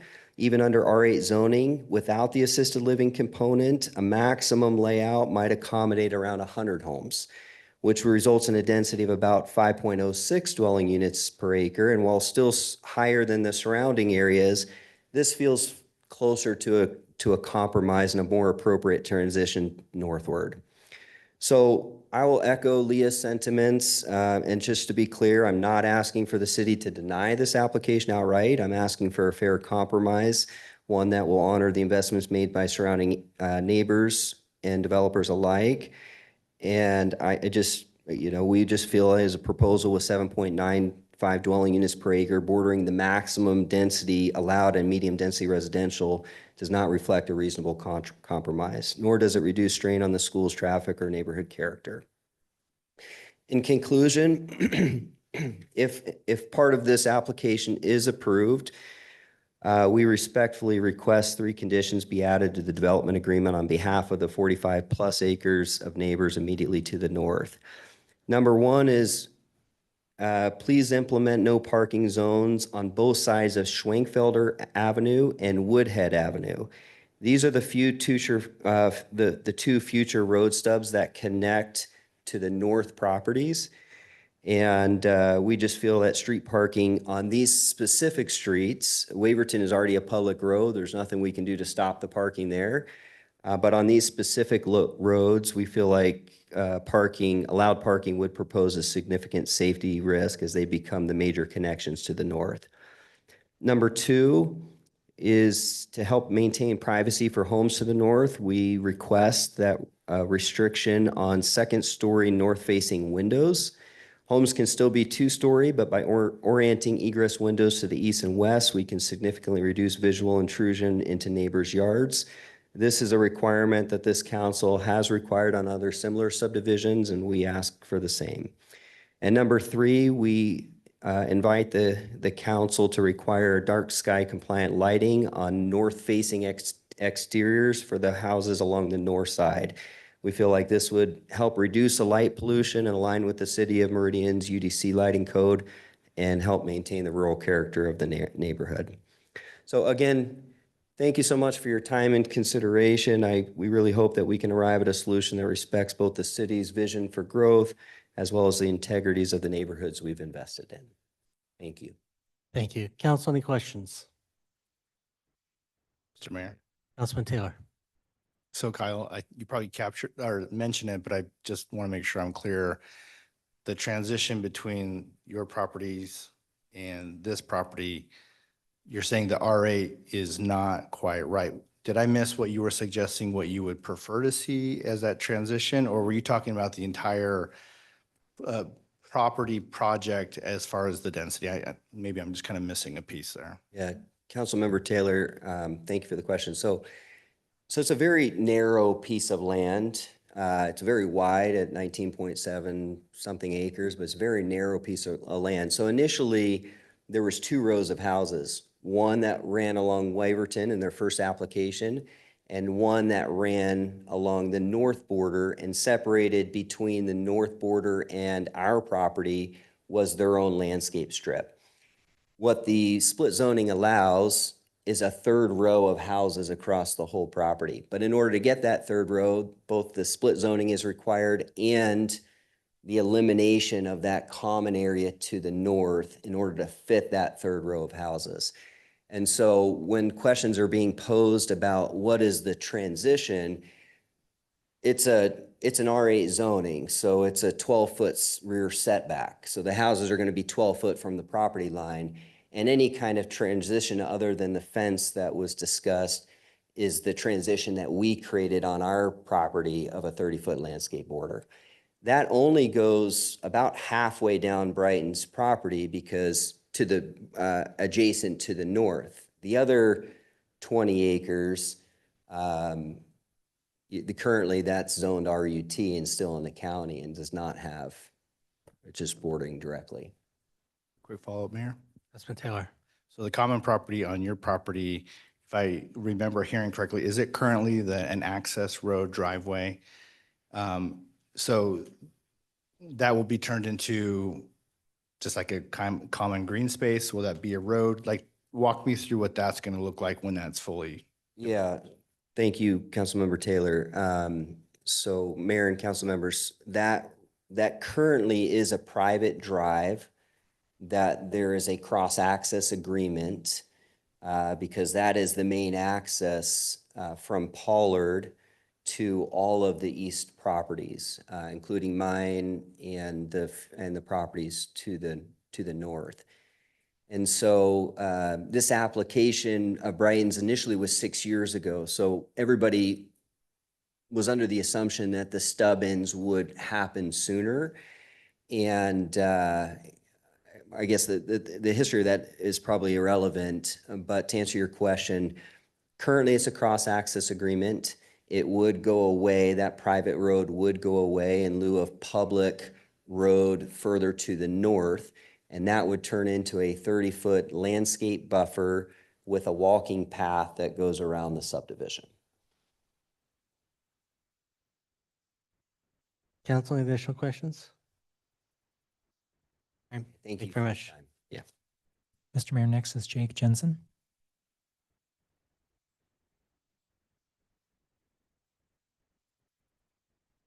Good evening. Good evening, Mr. Mayor, council members. Jake Jensen, 5011 West Carragona Street in the Fairborn neighborhood. I come voicing as a concerned parent as well with the increase in density. I would also remind, and as has been mentioned, that this is the original plan of 74 homes, right? Remember that, and that to create this as a compromise to go from 177 to 154, it's still a big jump. It almost seems like let's shoot for the stars, and if we land on the moon, we're in a good spot. I would just say, as Kyle mentioned, that we only ask for a compromise to end up somewhere in that 5 units per acre. Seems more reasonable to end up at that 100 homes. And my concerns are similar to that of Leah's concerns, in that having 4 kids all in schools in this area, concerns for, my child who maybe struggles learning in scattered environments, being in a class with 30 some kids, and it's a difficult place for them to learn. We're not setting up our kids for success in that kind of environment. The other thing is we used to live in Texas, and Texas is very common for alleyways, and they constantly have alleyways in all their neighborhoods. And to think that no one's going to park on the road, that's just not true. You go to those cities in Texas, a lot of them park on the road. The garage is storage, maybe 1 car is in the garage, but everyone else is parking on the road, and it can be a safety concern for our kids. Concern for the strain on the Fairborn community. Fairborn has 175 homes and 66 acres. This is 154 homes and 15 acres. Where are these kids or families, where are they going to end up? What common areas are they going to end up to? There's a path walking straight over to the Fairborn community. we're all very nice people, nice neighbors, but what kind of strain is that going to unnecessarily put on our community? Again, we would just ask for some kind of a compromise on this. Let our voice be heard and come somewhere in the middle rather than making this leap to 80 homes above what was originally asked. And I think that's all for me. Thank you. Council, any questions? Mayor Councilman Cavanagh. Jensen, thanks for your testimony. I too have a father of a little one who learns differently from other kids, and so can appreciate that. Mr. Jensen, does any of your children attend Pleasant View Elementary? They do. 2 of them attend there and 1 next year. You may be very qualified to help me answer this question. I understand that Pleasant View has an enrollment cap for next year. Are you aware of that? Yes. Does that cap then satisfy, I think, for me, to a degree, it addresses my concern about limiting the number of students in to that school, into that classroom, for that very reason that you testified tonight.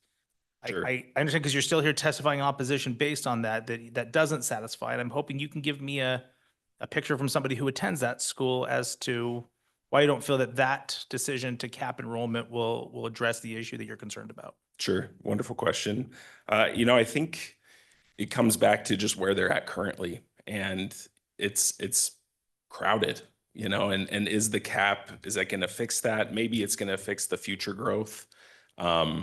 But it's already crowded. Where are those kids going to go? Are you going to bus them down to Star? Where are these kids going to go that come into this community? So, which could in turn cause, where are they going to draw the line now? Are my kids now going to have to drive past Pleasant View to go to a different school and get situated in a different area? So all of these things seem to cause, reboundaries and changes of lines in order to get kids somewhere, which again, you're taking a kid from their comfort zone of their friends, their teachers they know, saying, sorry, we have growth. We have to move you somewhere else. Thank you very much. Yeah. Mhm. All right, thank you very much. Mr. Mayor, next online, we have David Hitz. Mr. Hitz, I'm allowing you to unmute. Can you hear me okay? Yes. I am David Hitz. I live at 6669 North Elmstone Way in Meridian, 83646. I am in Fairborn, and my backyard actually backs right up to Waverton. One of my primary concerns is, in fact, the traffic that will inevitably come right behind my house. Just the other day, as I was coming home from work, there was a car that was coming from that area where they work to Black Cat, and they were probably going 50 miles an hour right behind my house. So naturally, I honked and I slowed down, and they stopped and they stuck their hand out the window and they flipped me off, as if I was somehow in the wrong for asking them to slow down in the street inside the neighborhood. This is before a development is even there.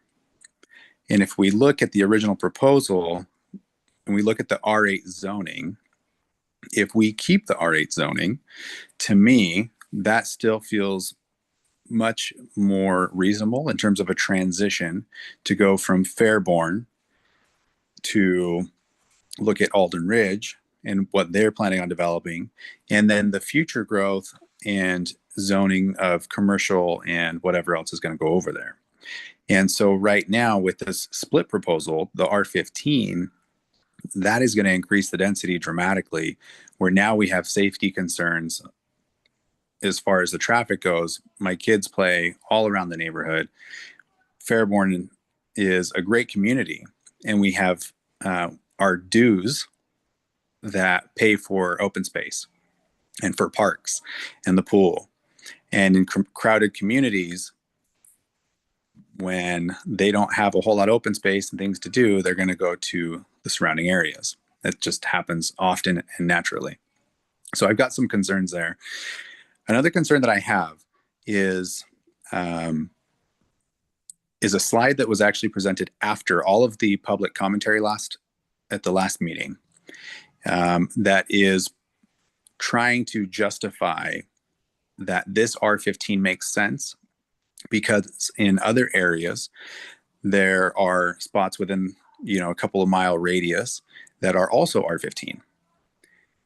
However, those R15 areas are next to Walmart. They're next to Costco. They're next to Rock Harbor Church. And each one of these has multiple egress points. It is a natural transition in those areas. And while I don't appreciate the tactic of holding that until after all of the public can give their opinion, my bigger concern is the justification that is trying to be implied there. Again, R8 feels natural as a transition where it is right now to account for growth, for starter home areas, for this transition of it's going to happen. But if we allow this split with R15, it's going to overcrowd everything, including the school systems. And I also am a dad with 4 kids. 2 of those go to Pleasant View. One will go in 2 years. Just want to make sure you heard that the timer, I don't know if you can hear it online or No, not. I can't hear it. Okay, yeah, your time is conclusive. If you have any final remark. Nope. Any questions? Okay. Council, any questions? All right, thank you very much. Okay, that is everyone who signed up in advance. Is there anybody present who would like to come forward and provide testimony on this item? If you're online, you can use the raise your hand feature. You have someone. Mr. Mayor, Karen Ernest, and you should be able to unmute. If you can state your name and address for the record, be recognized for 3 minutes. Hello, my name is Karen Ernest, and we own the property that's labeled Ernest Panther. It's at 5654 Old School Lane. And Karen, sorry, I interrupted you. You want to mute or turn the audio off on what you're listening on? We're getting feedback here.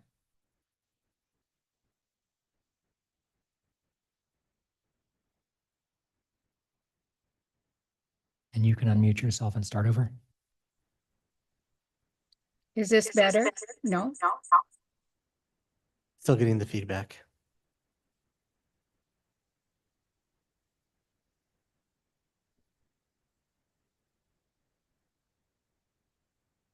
I'm sorry, I don't know how to do this. Yeah, still getting the feedback. If you're able to turn the volume down on your computer or mute the volume there. I think so.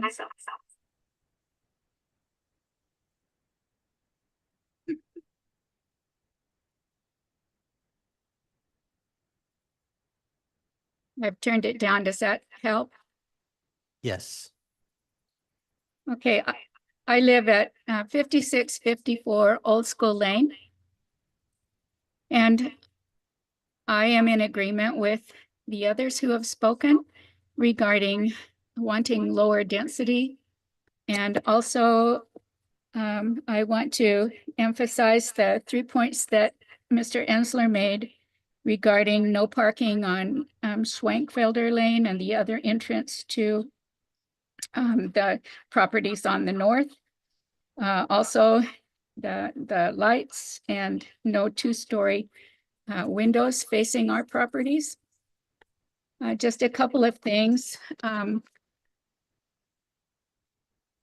Once the new entrances are made to the north properties, the part of Old School Lane along our property will probably be reclaimed into pasture. So there's not going to be any kind of walkway there that we're planning anyway. And so far, we're still working with the developer, Mr. Wardle, on a fence. We haven't really settled on anything there.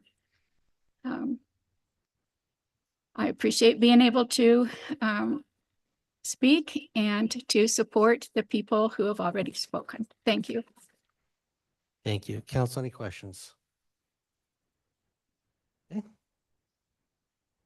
Is there anybody else, either online or in the audience, would like to come forward and provide testimony on this item? If not, I'll ask the applicant to come forward to close.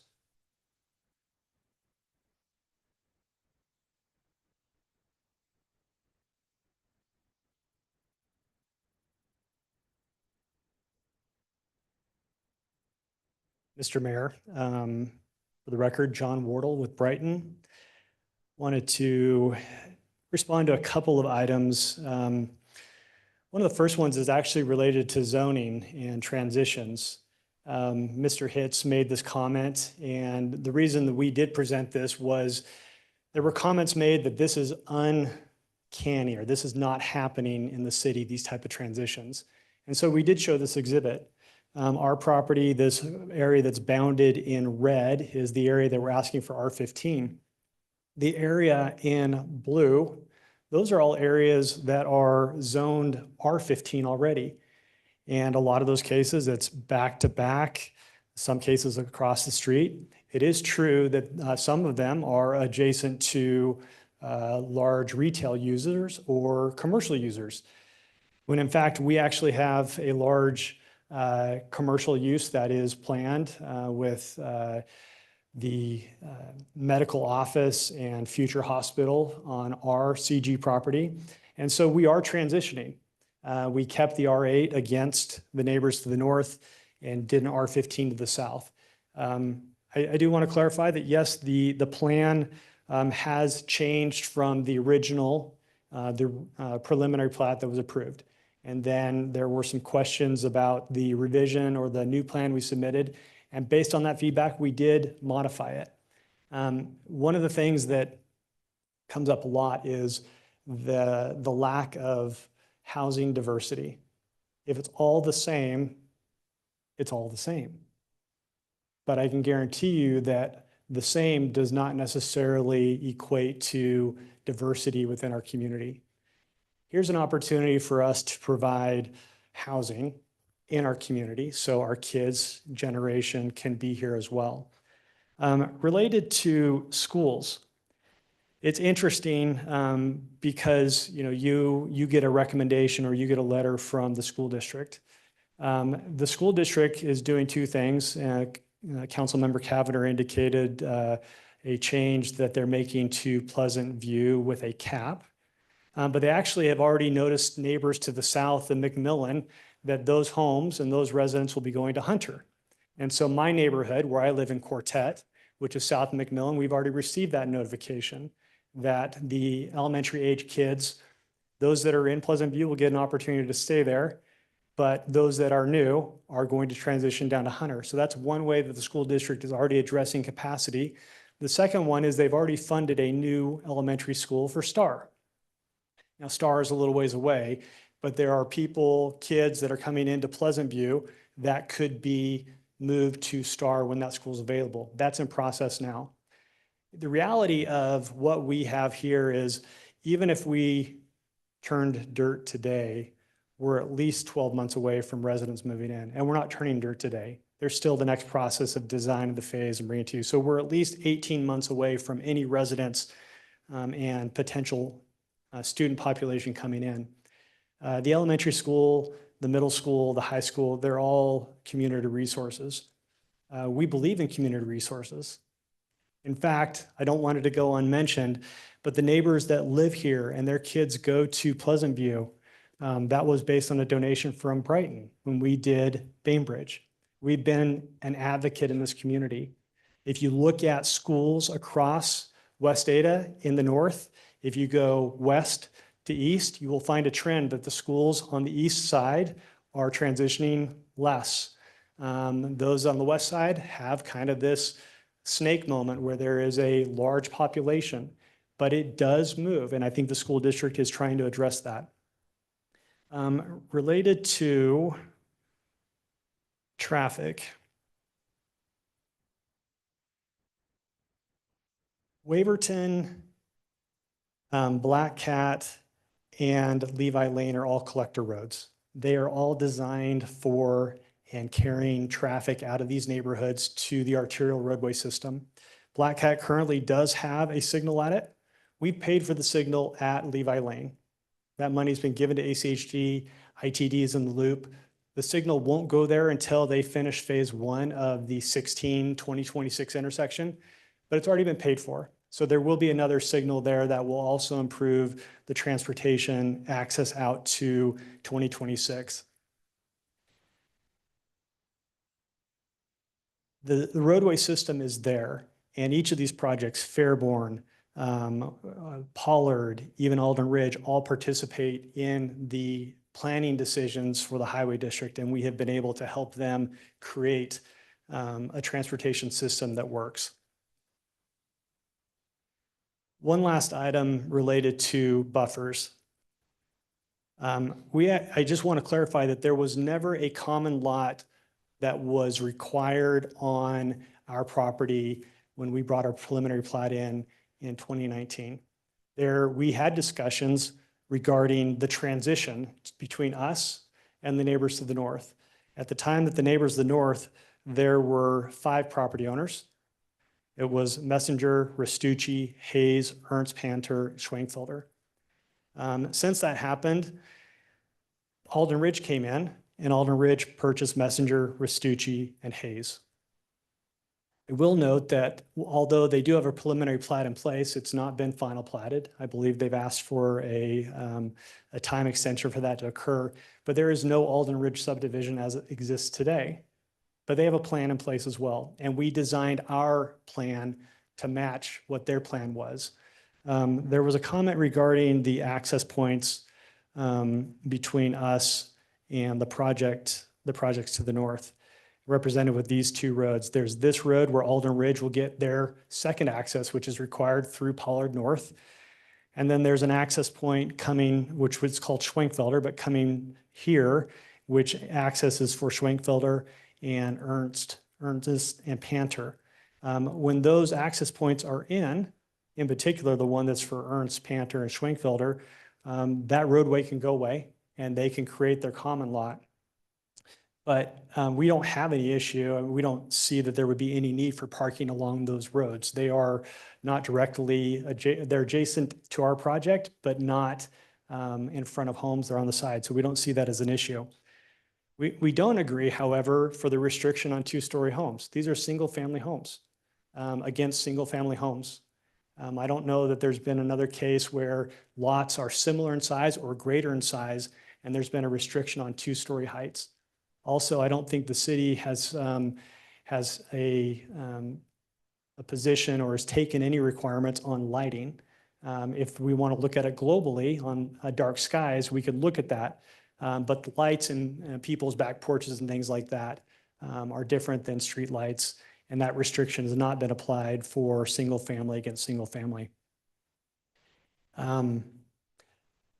We did have conversations with Mr. Ensler. He did come to our office, and we did work on access points, and we have been able to do some things that allow his project to come forward in the future. One is we built a roadway system that he can connect to. We've actually built a sewer lift station that he doesn't contribute to, but we paid for that. We don't get reimbursed for that. We paid for a signal. And we continue to be good partners in the community by providing educational opportunities that all the residents to the north have taken advantage of in a very positive way. Fairborn didn't pay for the school property. Alden Ridge hasn't paid for the school property, but there's solutions in place. It's a short-term issue with a long-term solution, and the school district's behind that. So with that said, we just go back to the same, our conclusion that we had before. We do request your approval for Pollard North. We agree with the conditions that are before you. There are no exceptions or changes to the staff report, and we request your approval for Pollard North, the rezone to R15, preliminary plat for 157 lots, and a new development agreement that would lock in this plan on a go-forward basis. And stand for any questions you might have. Thank you. Council, additional questions? Mr. Mayor? Councilman Taylor. I did have one question I forgot to ask earlier on your phasing, phase 1, phase 2. Can you ballpark, or to the best of your ability, put some dates on that in terms of how long phase 1 might take? I understand market conditions can change some of that, but can you give me a sense of timing to see this fully built out? Mr. Mayor, Councilmember Taylor, that's a good question. The phasing on this is the part on the east side, which is shown here in green, would be phase 1. If approved, we will then begin our design of that. So it'd be probably 2.5, 3 months of design, submit, And we would start development work late this summer with the goal to have it paved by this fall before snow flies. And so if that's the case, then home construction would start at the end of this year. Home cycle is usually 6 to 7 months, maybe 8 months. Next year, then we would start phase 2. I can't tell you exactly when that would be, but it's sequential, and my guess it would be the start of the spring of the next year. So those lots would be available by the end of 2026. So end of 2026, the next group of homes could start under construction. Mr. Mayor, quick follow-up. Councilman Taylor. So when you're talking about phases, sounds like you're talking more about the roadway sidewalks being in as the phases, not necessarily that all the homes will be built out in phase 1 before you start phase 2. Mr. Mayor, Councilman Taylor, that's correct. It is a sequential process. So we would have all the development work done this fall, and then home construction starts. Let's just say you would start 4 homes a month. And so that's the process. You start 4 homes, and about 6, 7 months after those first homes start, then the homes start to become occupied. And then once we work through that, we would start development. And by the time those homes were complete or constructed, then we would hope to be in a position to start phase 2 home construction.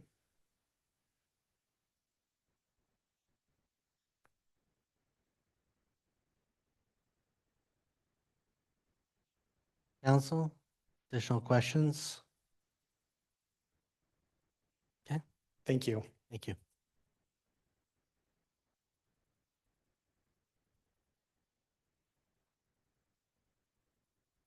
Mr. Mayor? Councilman Bullock. Taylor, Taylor, thank you for the compliment. you needed one after this legislative session. Question for staff, maybe to clarify. Does R15 allow multifamily development? Mr. Mayor, Council, yes, it does. I believe it's a conditional use permit, though. They would have to amend their development agreement in order to do that. But yes, it is a possibility.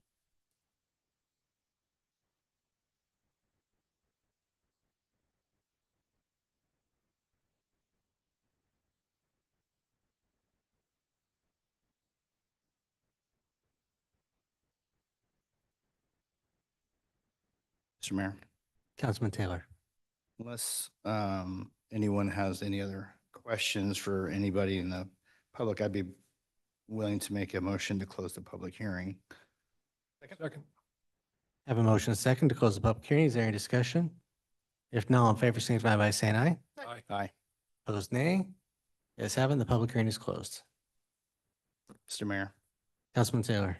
let's kind of start off with some thoughts. I'm kind of curious to hear the rest of the decision or discussion among my colleagues before I think decide what I think is the right decision here. This is an interesting project, obviously, having it a couple of times, have some time to think about it, review the public testimony various times from both the council and P&Z.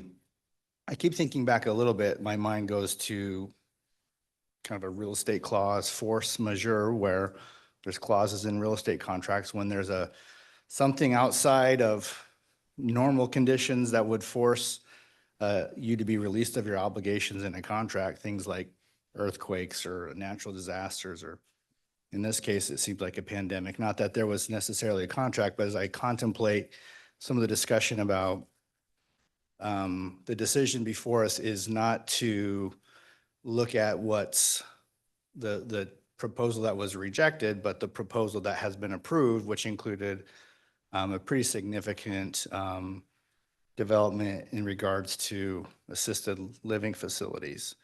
And when you look at that, that's a very much a business proposition to not just develop, own, operate, or if you were to sell that to someone to own and operate that.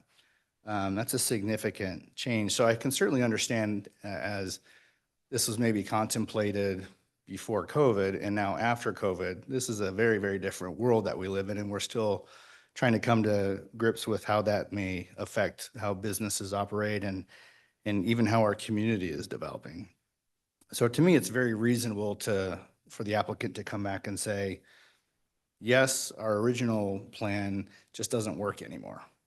And so I think we as a council should consider heavily, if we were to reject the application tonight, we're telling private business, nope, this is the business you're going to be in.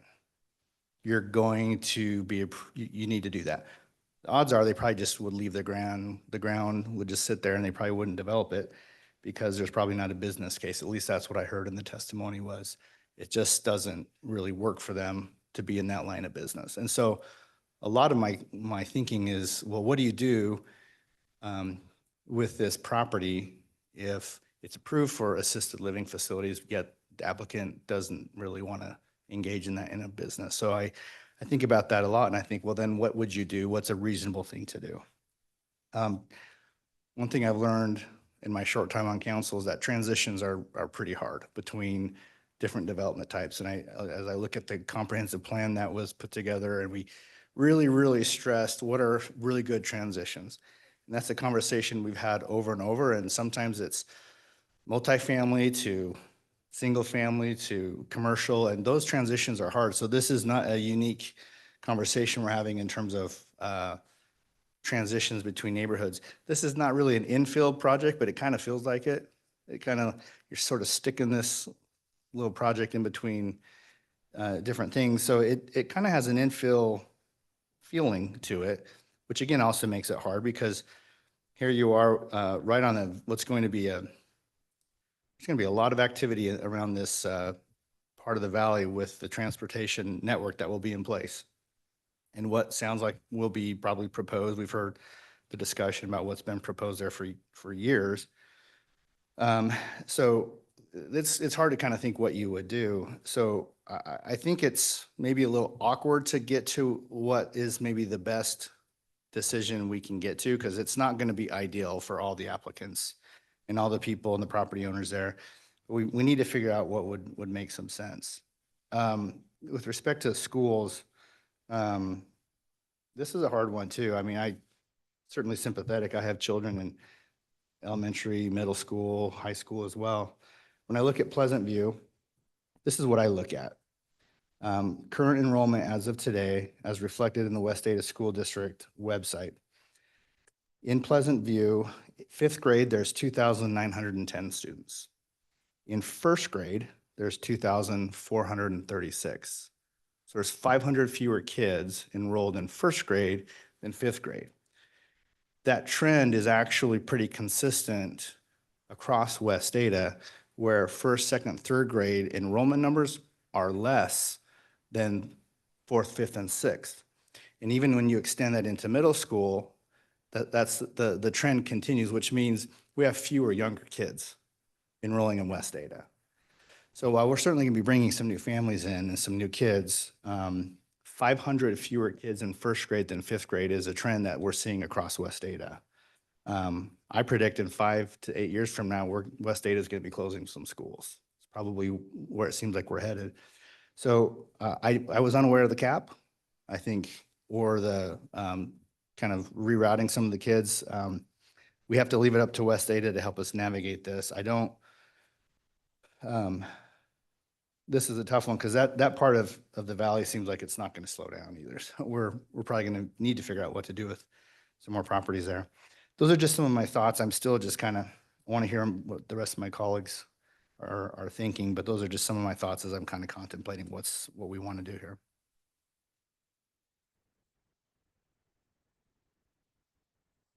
Mr. Mayor, Councilman Overton.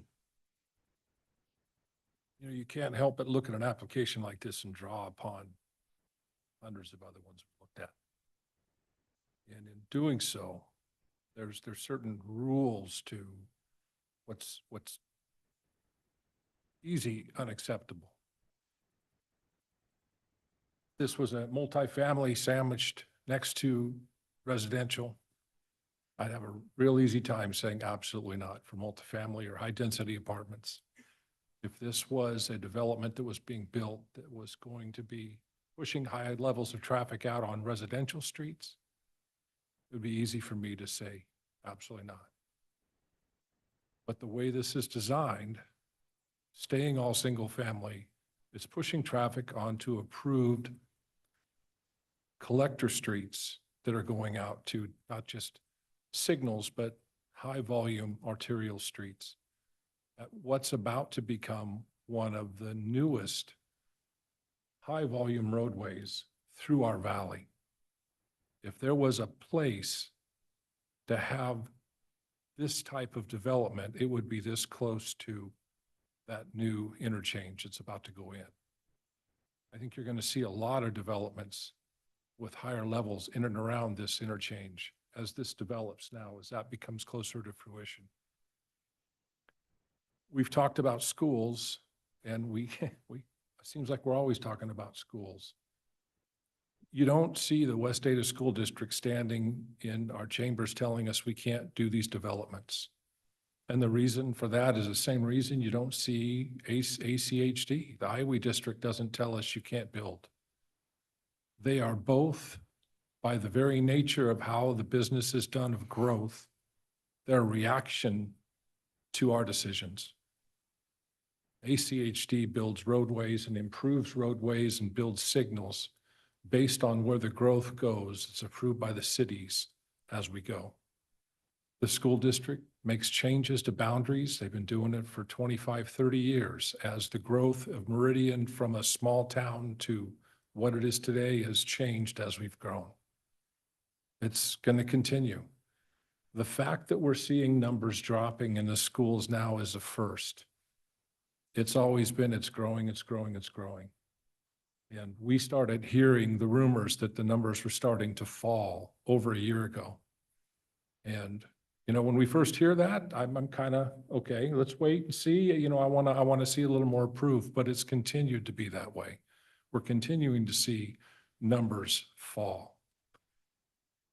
But the problem is they don't fall everywhere at the same time. They fall in different areas. At one time, Mountain View High School and Rocky Mountain High School were the two big high schools that you couldn't get a student into it sideways. But Meridian High School had all the room in the world. And they had to move things around and change where people went to school to balance out that load. And that's what West Ada does very, very well.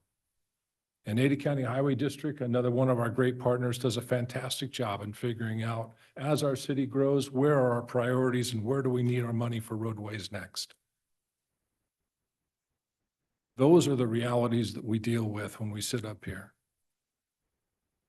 I wish every project could come up here with everybody supporting it, but that doesn't happen all the time. And I commend every one of you for either being online or being here present and speaking about your concerns and why you do or do not, or absolutely do not want to see this development go in the way it is. But I have to tell you, I see it a little different. I see it as a good transition between the medical center and the R8 that will go in behind it to the north. I think it's a tough piece of property to develop. And we see this every once in a while. You've got just a 19-acre thin rectangle that's being developed. It's only got a few solutions to how you could do it. And I think they've come up with a pretty good plan for how it's going to move forward. It's unfortunate that the original plan didn't get built, but this won't be the first or even the second that I've heard since the pandemic hit that they've had to change their minds on what they were looking at building. And I don't think it'll be the last one. I do appreciate very much in the proposal the fact that the way this is developed and the way the land around it is done, that you'll be putting all of this traffic straight onto collector streets. I don't think it's going to be the traffic problem that we think, because it's going to divert all of it out away from the residential streets around it. So unless we need to make a recommendation that we absolutely prohibit any multifamily or apartments in this project, I would be supportive of it as written tonight.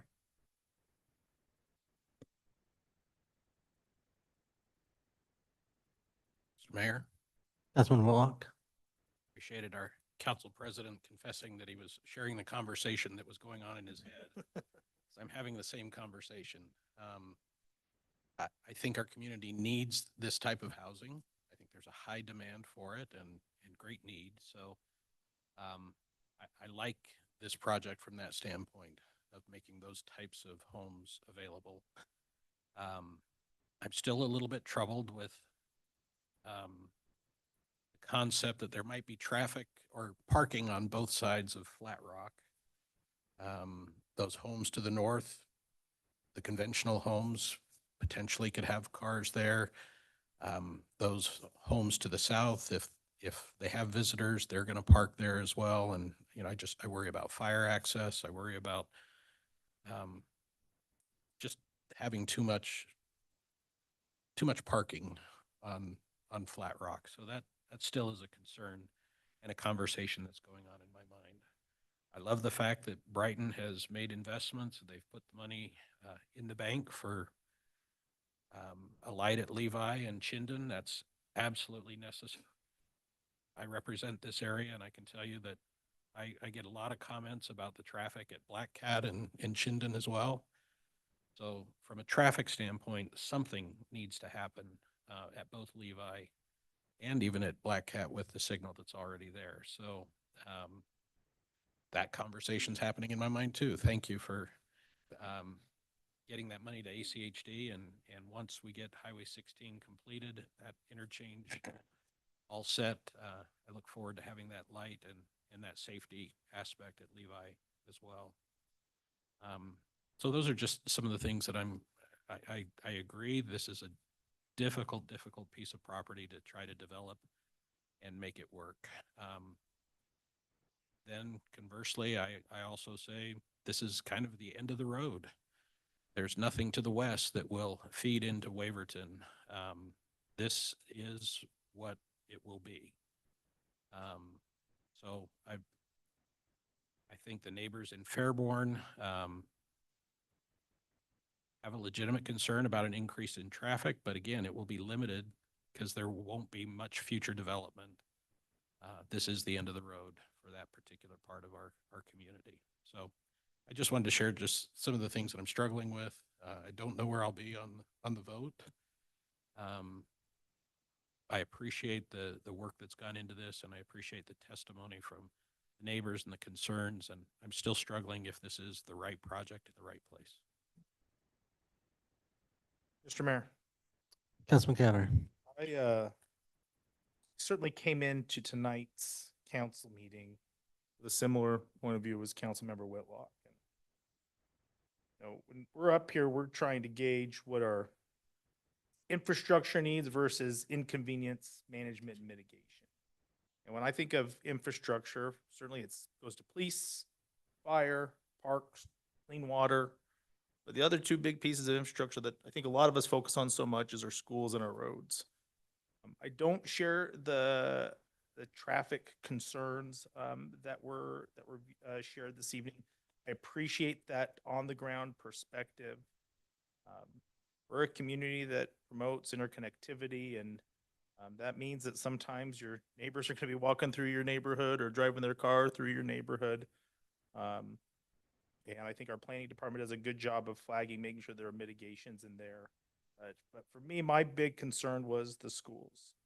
And I think this year, Pleasant View is the most over leveraged elementary, meaning there's more students than space than any other elementary. And that's a really big deal to me. And it'd be a critical issue if this was building tomorrow. But credit West Data, their efforts to move students to the New Star Elementary. And I was not aware that they were capping elementary enrollment. I applaud them. And I think it's a win for the neighbors that have sent their kids to their schools that, you know, hey, our kids are going to have reasonable class sizes. I've lived here my whole life, and I went to 3 different elementary schools without ever moving, where I would have 32, 33, 34 kids in my classroom. I don't want kids to have to ride a bus to go to an elementary school, but even less, I don't want 30 plus kids in a classroom. So that was for me, the biggest infrastructure piece that I wasn't sure that I could get over. But based on looking at the trends for the district, the immediate efforts they're putting in place for next fall, I feel that this will be leveled off long before this development, if it's approved tonight, would move forward. So I showed up this evening in opposition. There infrastructure needs that are necessary for our community as a whole are being met. And Councilmember Whitlock's point, this is some necessary housing in an area that makes a lot of sense. So it's likely I'll be in favor of this request this evening. Mr. Mayor. Councilwoman Little Roberts. Mr. Mayor, my colleagues have covered pretty much everything that we have gone over and hit most of my main concerns as well, especially with schools and traffic. And I think this area is set, especially with the collectors, to take care of the traffic. And I agree with with our president that I was kind of leaning toward not with the schools because that's a critical point, but I didn't realize there was capping until tonight either. But I do appreciate the transition with R8 onto the northern and the eastern boundaries. And I think that it has felt like an infill project. I've kind of tried to figure out why this project has felt so different, and it's just an odd shape and kind of feels like an infill. And I think given the circumstances, I still have some concerns, but I believe I will be supporting this. So council, just, for a few comments schools are weird. They really are. I mean, and I say that, we do look at them as infrastructure. But they're a point in time in infrastructure in such a way, I disagree with Councilman Taylor that there's going to be any schools in West Ada that are going to be closing in the next 7 to 8 years. I could be wrong, but if anything, maybe the schools get right sized back to when they were originally designed for, the classrooms, that portables can go away, that many of our schools have at them. So, I think these schools are going to be here for a long time, but it is true, we do get distribution issues with schools. When I moved into, and it wasn't completely, but when I moved in and bought my house in Tuscany, at that point in time, it was a bright neighborhood. They weren't the original designers or developers, but they finished the last part of it. And my kids went to the school that was the most overcrowded in West Ada for quite a few years. I also went and walked there this week, or end of last week, on last Friday, and now they are 350 kids lower than what they're able to accommodate at that school, while Hillsdale still remains over capacity. And so it's just an interesting dialogue, because sometimes West Ada will want to move families and sometimes they won't. Because a lot of times the families would rather be at an overcrowded school than to change schools because they like the teachers, they like the atmosphere. So they're in a weird place to try to make this work for their infrastructure in a way that makes sense for communities who feel the pinch of schools as they come online and go through that process. Oh, Hillsdale's another Brighton neighborhood. Part of it is they create great places that people want to live in that really, unfortunately, contributes to, families want to move into these areas and it hits the schools and they're impacted, but they also have been a great proponent of it. So it's not a great issue to try to address for the school district one way or the other, or for others, but it is a point in time problem. And really, when we develop communities, we do have point in time issues, but you're building for the next 50, 100 years about what makes sense beyond that 3, 5, 10 years, but you can't eliminate the impacts. Sometimes it's road impacts that aren't going to be built in time that are going to necessitate maybe why you should or shouldn't. And sometimes it's schools in this context. We do have at least a little clarity about where the school district is right now. And I'll give credit to Miranda. I think Miranda, who used to work here and understood the frustration that council would have when dealing with issues, is really trying to get West Ada to be more proactive, not only just in the information, but as they try to address these issues to alleviate some of these challenges that she heard here. But she's got a board, she's got people above her that she's also got to work with to help figure that out. So really, I just want to partially go on the record to say, in case West Ada or the media's here, I don't think that we're going to be talking about seeing schools close in our community, but maybe we're going to get them right sized moving forward. Because the one thing I think that was mentioned by a couple of different issues, and I know West Ada is seeing more of it, we are seeing more kids in our schools that have greater needs, which means you need to have smaller classrooms in order to accommodate those needs, because a lot of, that's just the reality of what's being put more and more into our schools is more kids have more needs. And so less space is better, but at the same time, building more schools is not always the best option. Even if you build them, doesn't mean they're going to reallocate everything in the way that's most even for everybody across the district, which is not what they've done. They've not gone through to say, well, we're going to reallocate everyone across the district to spread them out appropriately to every school in the system, which would probably even solve the issue better for everybody. But that's not the approach they've taken. And so we have to live within those confines. So thank you for allowing me to get on a soapbox just for a second before you all make your motion. Mr. Mayor, Councilman Taylor. to debate a second time, to share some additional comments that I wanted to make too. I think you're right about right sizing the schools. I think we're going to get there. Just looking at, again, I like the data. West data, fifth grade enrollment throughout the whole school district, 2,910. First graders, 2,250. That's an entire elementary school, fewer kids in first grade than fifth grade. I think it's just telling us where we're going. And to your point, you know, areas blossom with growth and we struggle with navigating that, but a little bit later, it's no longer the challenge we have. So I do think you're probably right in that. I think hopefully what we have is just schools that are appropriately sized and staffed and resourced for the needs that are there. The other comment I wanted to make, as I was kind of looking at some of my notes I had down here, I think it's been a long drawn out process with multiple public hearings. And we appreciate the neighbors who spend a lot of time away from kids and family to do that. Like that's annoying. Like I get it, it's challenging, but I would make the comment, I think it made the project better. The feedback, it's not where you wanted it to be, but I think it moved in a better direction from where it was originally. So I think I'll be supporting this tonight.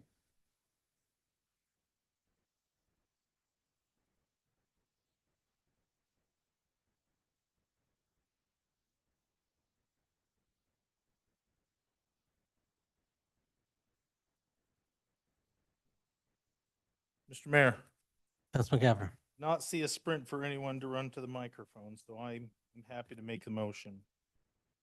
After reviewing all staff, applicant, and public testimony, I move that we're going to approve item number 3, Pollard North Subdivision H-2024-0037 as presented in the staff report this evening.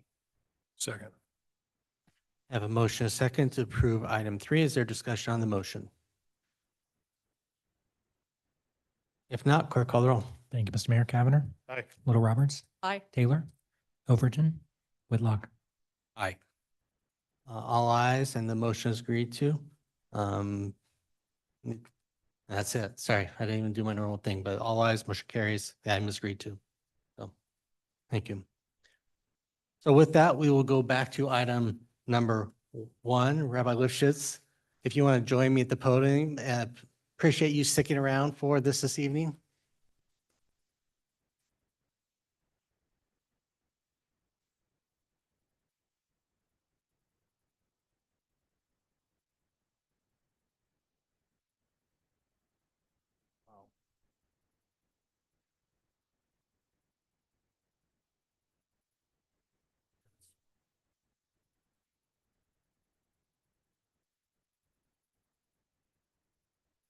So council, it's honor to be here to do a proclamation with one of our good community partners.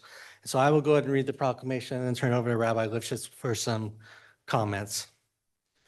Whereas in order to achieve its highest goals, education must not only impart knowledge, but also teach students in ways to help form and strengthen their moral and ethical character, thus making a better life for themselves as individuals and for society as a whole.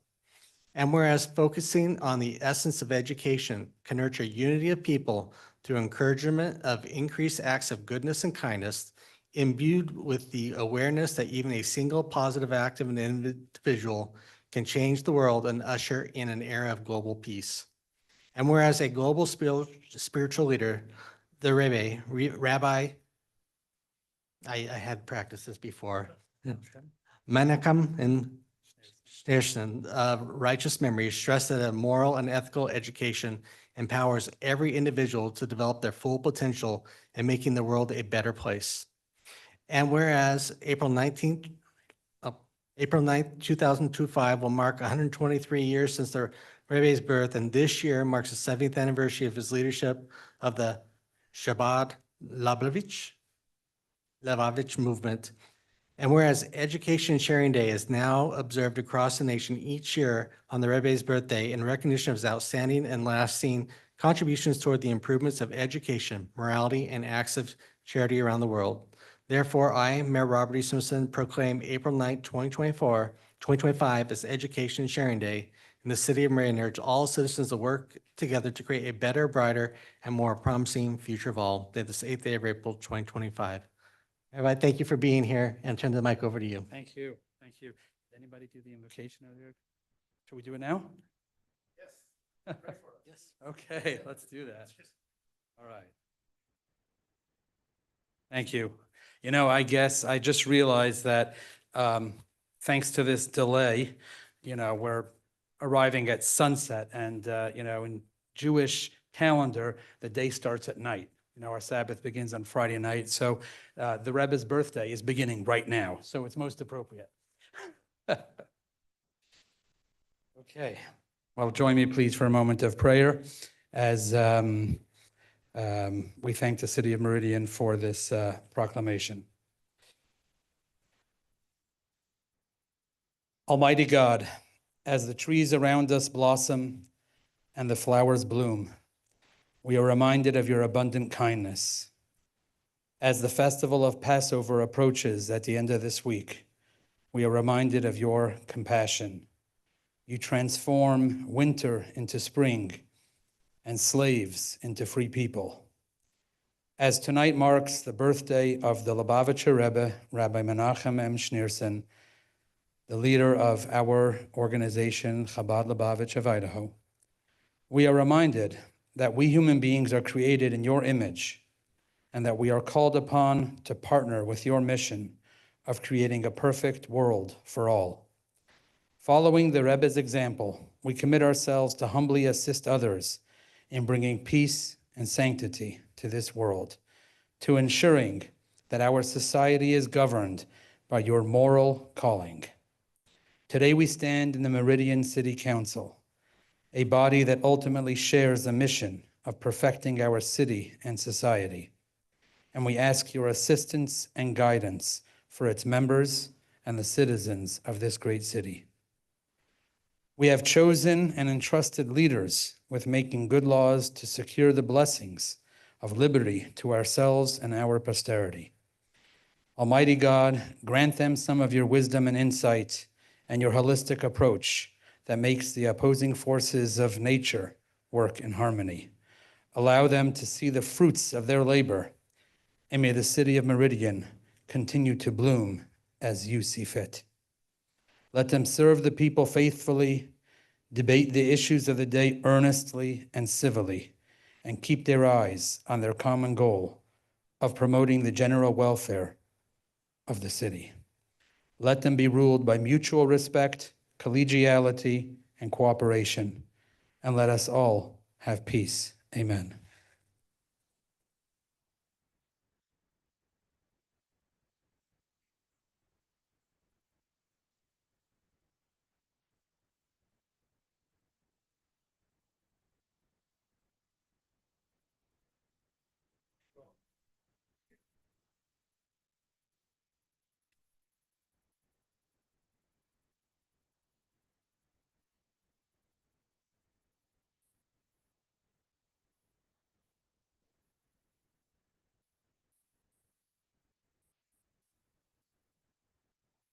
Council, anything under future meeting topics?